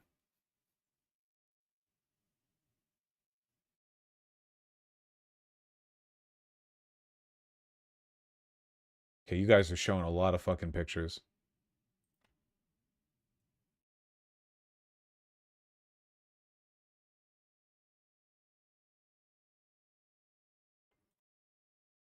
Is Kevin Spacey in this one? Oh yeah. Kevin Spacey. There we have Bill, Spacey, Ghislaine, obviously, and I don't recognize these three, though I'm sure if you pointed them out, you know, I would know.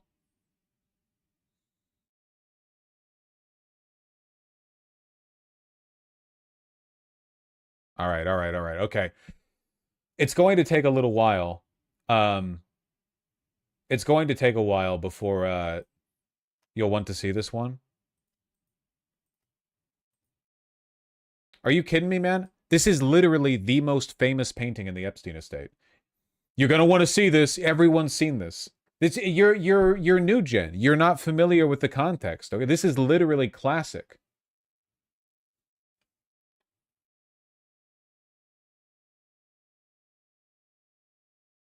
They're clickbaiting links now. They've been doing that lately in an effort to get me to read them. It really pisses me off, you know? Gone are the days when somebody would be like, yeah, here's a thing of a thing. Now people are like, you're gonna want to see this, Captain. This one, Vosh? This one what?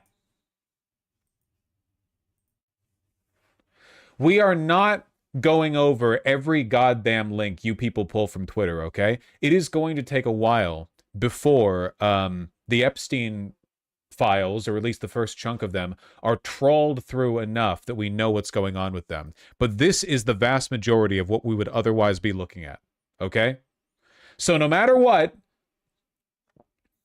the lesson to take from this is they did not give themselves enough time to do these redactions intelligently, and they did not have enough people to do those redactions, and they did not train those people well enough. And as a consequence of all of that, this looks really fucking bad. And it's going to be discourse as soon as the House is back in session, and they have basically guaranteed the Epstein files are going to remain the defining subject of the Trump presidency forever. Like, this is the release. There's not going to be a second release of the Epstein files. This is the release of the Epstein files, and they're fucking it up. They've mishandled it. Didn't the FBI have literally like 1,000 people going through it?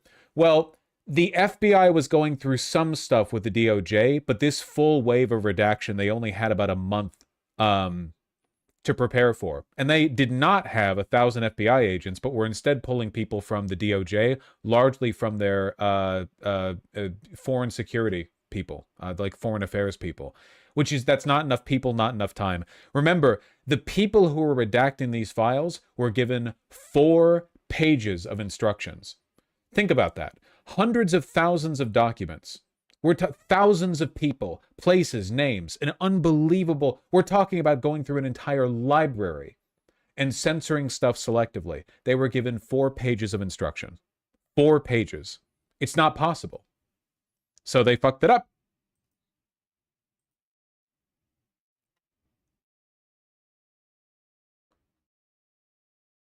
More from Little St. James. Fantastic. That's great. That's great.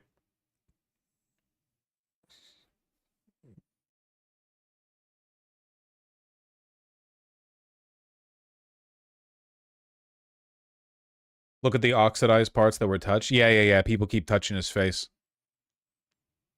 Like a good luck thing. Ugh.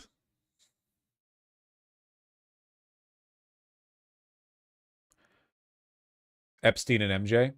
Not surprising for a couple of reasons. But yeah.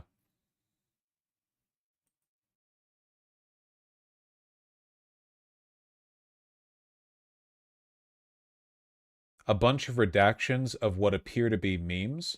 Wow, this... Are these blackface pedophile meme? This is what the fuck am I looking at?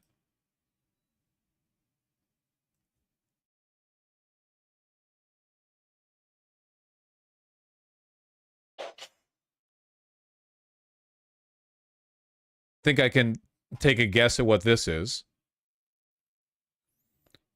Once upon a time, there was a clueless little girl. How do I look? And I'm assuming that this is a bunch of images of the girl, like scrapbook.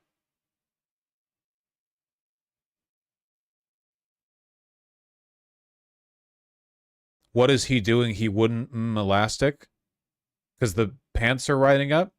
This is insane.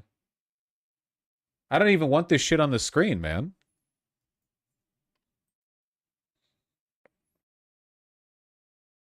Why are they like this? Well, they're pedophile.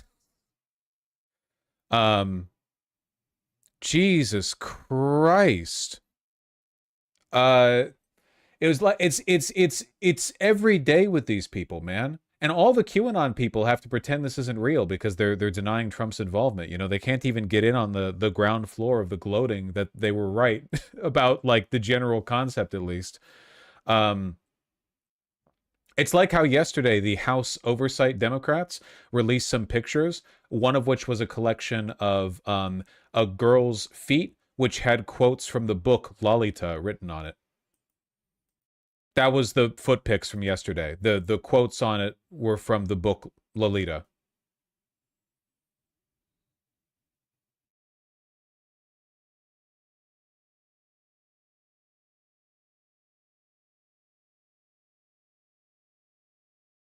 Are we in a movie? No, because in a movie, they would never make it this obvious. Like, if Epstein was portrayed in a movie, he would be like a Bond villain, and his pedophilic tendencies would be referenced, like backhandedly by his associates or whatever. And it would be like, I wouldn't say tastefully treated, but it would be like, you know, oh, here's an extra element of how evil he is. I don't think that, like, Bond wouldn't show up to Goldfinger's Island, and then instead of it being the wacky fun show horror house that it was, it's just like, here's every room is dedicated to how much of a pedophile he is, you know? Like, here's there's no variation in the theming, at least not from the core premise. It's just, here's the pedophile funhouse, and here's the pedophile water slide, and here's the pedophile scrap art book, here's the pedophile topiary garden, you know? Every single one of them pedophile themed. Everything is kids or babies all the time.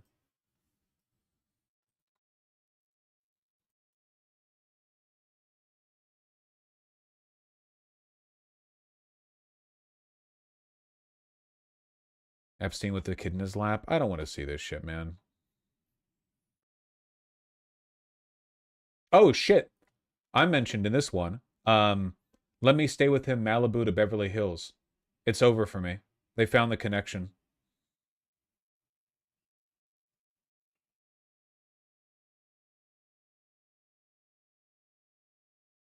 We don't have to go through all these, man. I don't actually want to.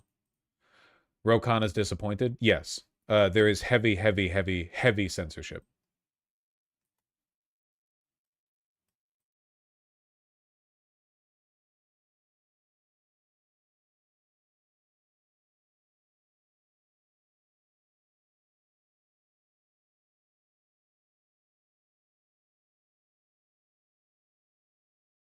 Yeah, I don't know, man. I don't really want to go through the...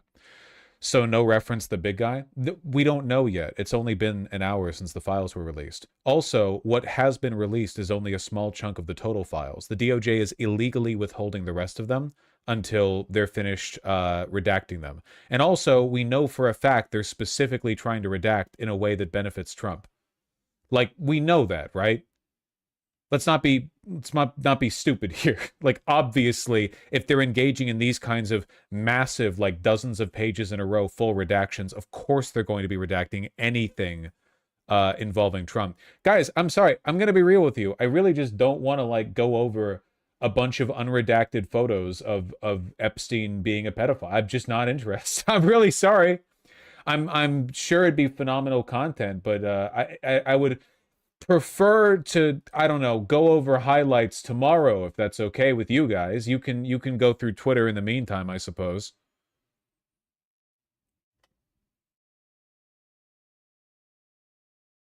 It's gross. Yeah, it's a little gross, I'd say.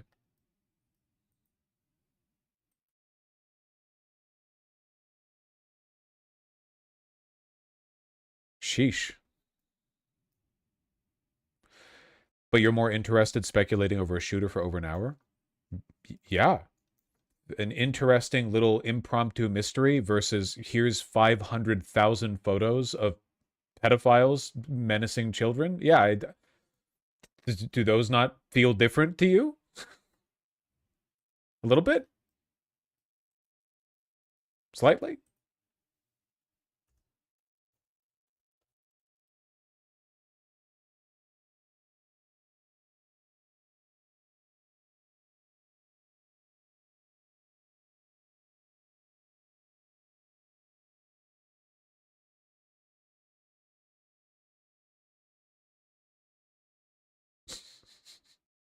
I'm sorry. The disgusting, creepy art continues. I just don't know how many times I can, like, see a photo like this and go, yep. Ivanka Trump is in the file. Apparently there's a photo of her, but it's just, like, a photo. I don't know if it's a photo of her with anyone.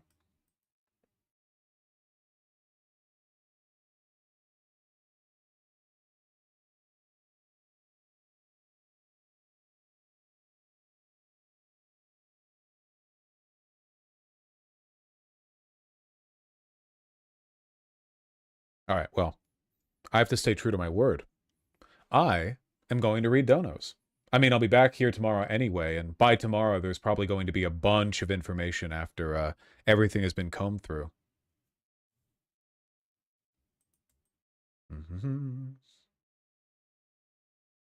He promised, and I delivered. We covered it. Do you really want to go through all the 100,000 or so pages? I don't know what you people want.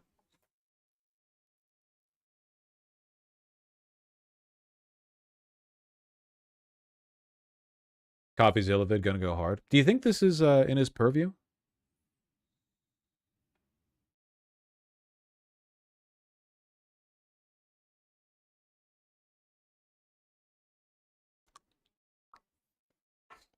He's been covering it on Voidzilla.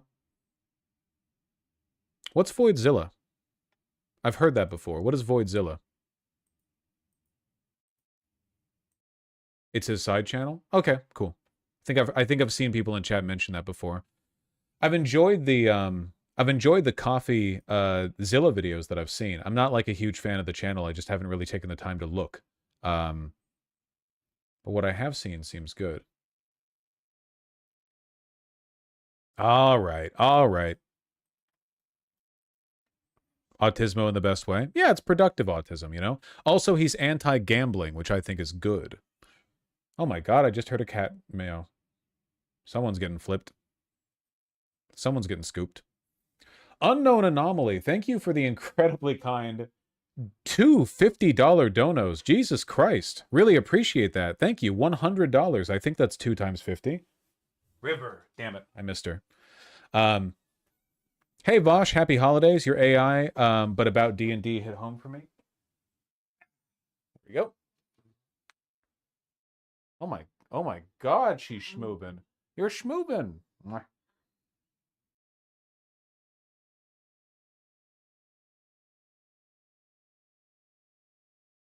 She wants to escape.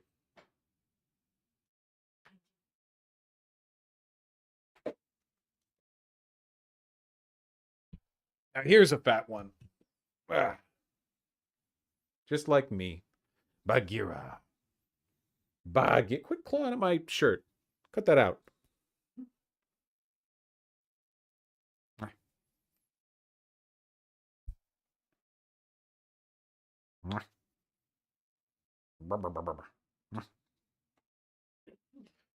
Okay. Whoa.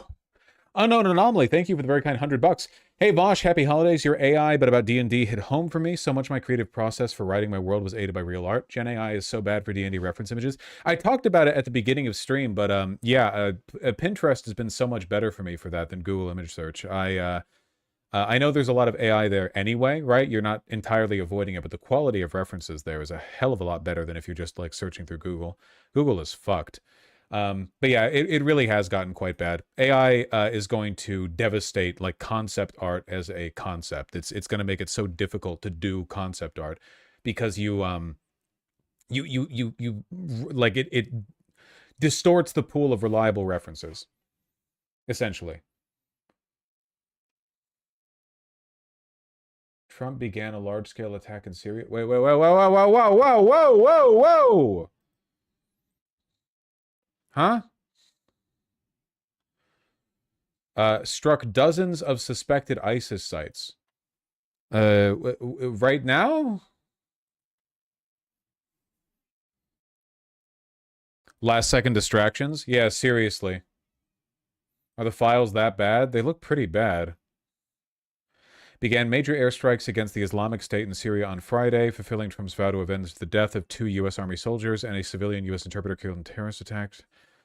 Central Syria, weapons storage facilities.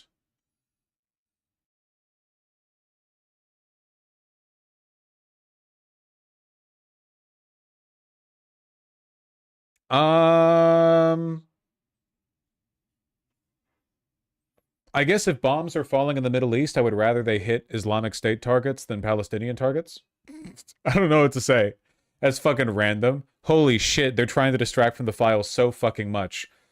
Random press conference the other day. Pharma conference today. Hey, by the way, we found the link between the MIT killer and the Brown killer. It's the same guy. Don't ask us how we found that out. Venezuela tomorrow? Yeah, seriously. They're probably lying anyway. Civilians will defo die. Oh yeah, for sure, for sure. 100%. Okay. Softball, thank you for the $5. Really appreciate that. Simric, thank you for the 5. Everyone, did you exercise today? I exercised yesterday, and I was toasting my buns. You know, I was really empowering them. I mean, I was getting deep on the stretch. It's a 5-point stretch, okay? Hey, River. Wow. Go on. Go on. Go on. There we go. Excellent. Exercise is good. South Texas Titan, thanks the tier 4 sub. Getting my yellow name back so Vosh can continue to ignore me. Oh, whoa, whoa, whoa, whoa, whoa. I can't show preferential treatment to yellow names or names of any color. That would be, for one, racist, and for two, it would set the wrong, people would learn the wrong lesson. I don't think that's good. I can't do that.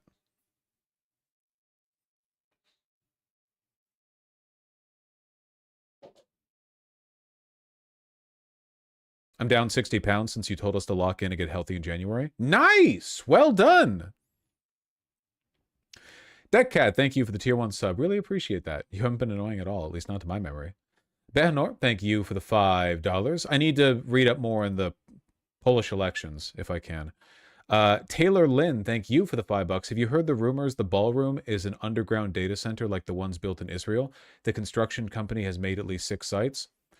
Building an underground data center under the White House? That seems kind of silly. Why would they do that? Maybe to have some kind of private, like, government data center that they could use without having to source things externally? Why would they, though? The government's always been comfortable working with, like, private contractors, right? It might be a bunker under the White House. That wouldn't be surprising. It wouldn't be the first one, you know? Like, listen, it is an addition to the White House. I'm sure they're building, like, secret tunnels and stuff. Right? It's literally at the White House. Like, of course, it's not just a regular ballroom. There's going to be like secret entrances and exits and fortified underlevel. Yeah, I think we can reasonably expect that. There are already bunkers under the White House. Yeah, might as well add one, you know.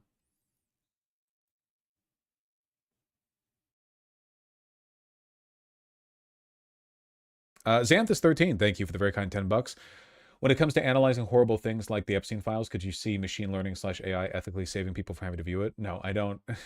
There is literally no context in which I will defend the existence of generative AI, and I also really don't like the idea of us making moral or litigative decisions off of computers reviewing child sexual abuse material and then like delivering their results.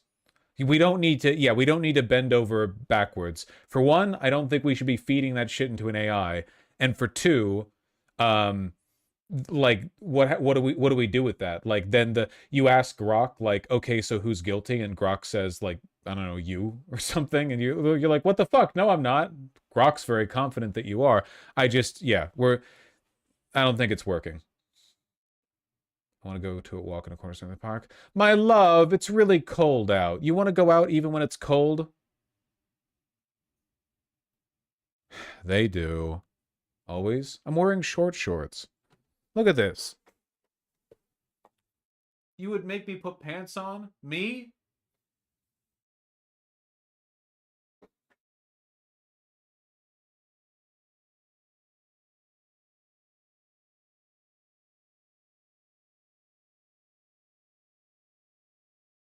You're looking kind of slim there. I'm still 210. But thank you.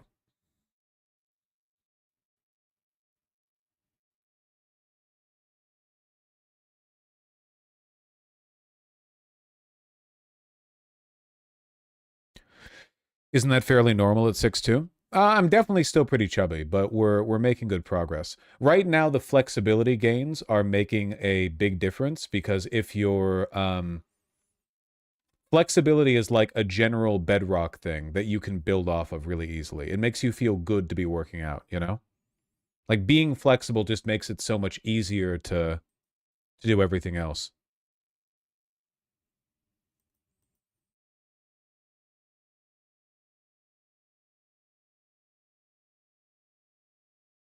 When you look in the mirror, do you see a twinkish Japanese man because you're not fat at all? Well, for me, it's more about how my fat distributes because I'm super, what's the term, endomorphic or whatever. So I have broad shoulders. It's hard to tell because my head's so big, but I have broad shoulders, you know, and I have a broad barrel chest, even though I don't really work out, you know. And my torso isn't that I have a very female fat distribution, so my fat doesn't turn into like a big round taut beer belly as it would with a lot of guys. My fat goes to my hips and my love handles, which is good in a lot of ways. However, there is a problem, right? Because those love handles get in the way of the elegant swoop of my trousers. So I have this problem where when I'm buying pant sizes, you know, once I get something that fits me, higher rise pants, I mean, once I get something that fits around the navel, like around the waist, it's too tight around the hip and love handle area. It's just too tight and it strangles my crotch because it pulls the fabric up, right? Like I'm wearing the pants and I feel like I have to like hitch them here, you know, but I can't. They're supposed to be here, but they can't be here because this is the middle of the love handles. So they have to go here instead and cinch above them. But that means that my dick is getting choked out and it's getting pressure put there. So I just want to lose some fat in the love handles, not because you know, I mind them on their own, I suppose. It's just like a fabric apportionment thing. I get your stretching, but how many body squats can you do? I don't know. I haven't tried to go to failure. Ballparking it, probably like not many, like 30 maybe. 30 or 40? That would be my guess.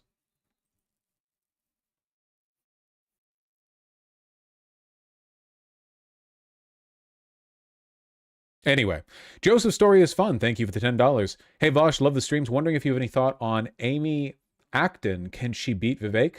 You know, honestly, I think that she can. I think that the overall, like, Dem sweep and the fact that Vivek is brown Probably not going to play super well in Ohio. I think that her odds have really ramped up. And having a Dem governor of Ohio, man, that's going to be crazy. That's going to be crazy.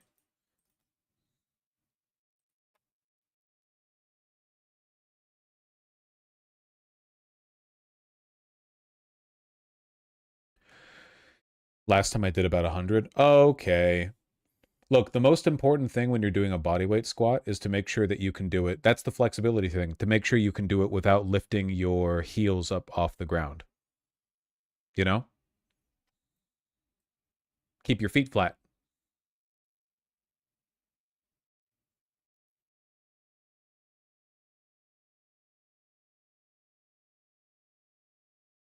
Gotta do pistol squats. I've been trying to do more, what are they called? They're called like horse position squats, something like that, where you spread your legs out really far and you keep your feet forward, and then you do like a weird bend to 90. Horse stance? Is it here? Is this it? The horse stance thing? And I can't do it good, so you can't be mad at me. But it's when you keep your feet like well wide apart and you're doing like that, you know? It's so difficult to do.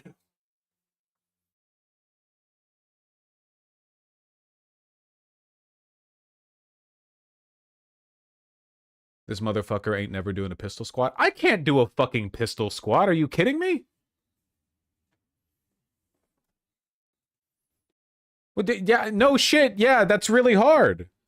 Try it? No, I'm not going to try a fucking pistol squat on stream. Let me read the damn donos.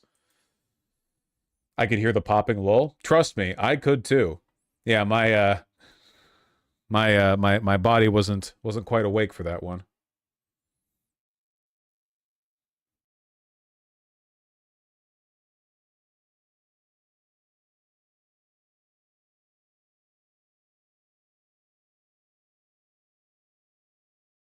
Excuse me, sorry. I'm so cold. Practice doing a primal squat. Oh, there's always some kind of squat. There's always some kind of squat. Don Juan III, thank you for the 5 real donos. I really appreciate that. Thank you, thank you. It'd be super funny if the announcement happened the same second the files dropped and it's Vuvuzela war. Or bombing Syria, you know, either or, right?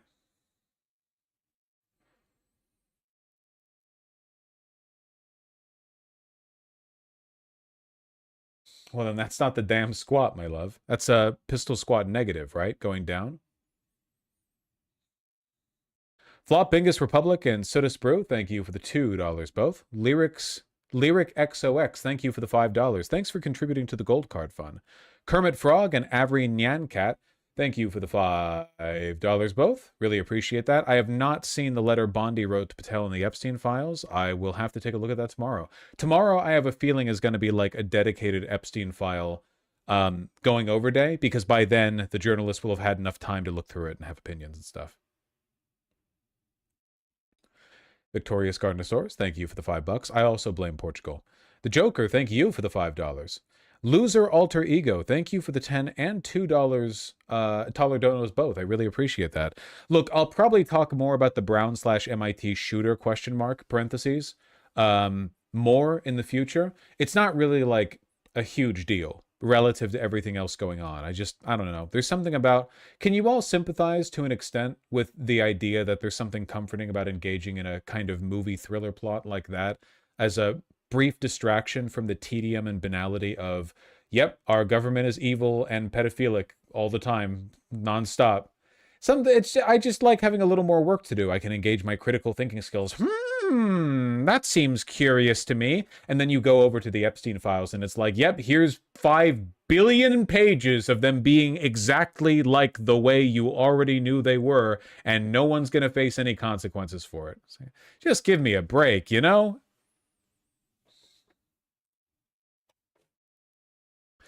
Jerry Rea, thank you for the $5. Pale Magpie, thank you for the £5. And Blitzer King, thank you for the $5. Who's on the list? You are. I'm really sorry, Blitzer King, that you had to find out this way, but you are in the list, and the walls are closing in.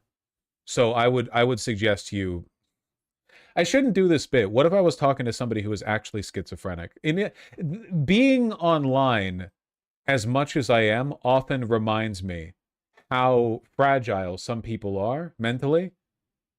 You know, it makes me worry sometimes. Like, you do a bit and it's like, oh, hold on, I don't want them to like actually, like, I want them to laugh. I don't want them to freak the fuck out. We just want to help you, Carol. I was thinking that, yeah. That was a really irresponsible ad, though. You cannot do shit like that as an actual ad. You all see that? A woman had a mental health episode because she had schizophrenia and she was living on her own, and her refrigerator played an advertisement for the show Pluribus, and the ad said, I heard that was fake. Oh, was it? Oh, okay. I guess I'm happy about that, since that means that a woman didn't get hurt. Hopefully it was fake. Fridges should not be able to play ads. We'll finish the story, damn. Fuck you. All right, everyone. Oh, Pumpernickel, thank you for the very kind 25 bucks. Merry Christmas and keep causing trouble. Thank you. I'll try my best. I really appreciate it, you know? Still going to be around through the holidays, you know. I'm not going on any vacations for the rest of the year, at least to my knowledge. Kowalski, congratulations on getting 10K subs on Prairie Fire. Yeah. Stay flexible, folks. Once I can mog you guys, I'll show you. All right, everyone take care. I'll be here tomorrow. Obviously, we're going to probably go over the Epstein files like really extensively tomorrow, so get ready for that. It's a lot. Sake, thanks to 5 tier 1 subs. Everyone wants to know where the Epstein files are, but I want to know where the Epstein files are, as in an abbreviation of pedophiles. Well, I know where at least one of them is, presumably right now in the Oval Office, or maybe at Mar-a-Lago. All right, folks. Take care. I'll see you tomorrow.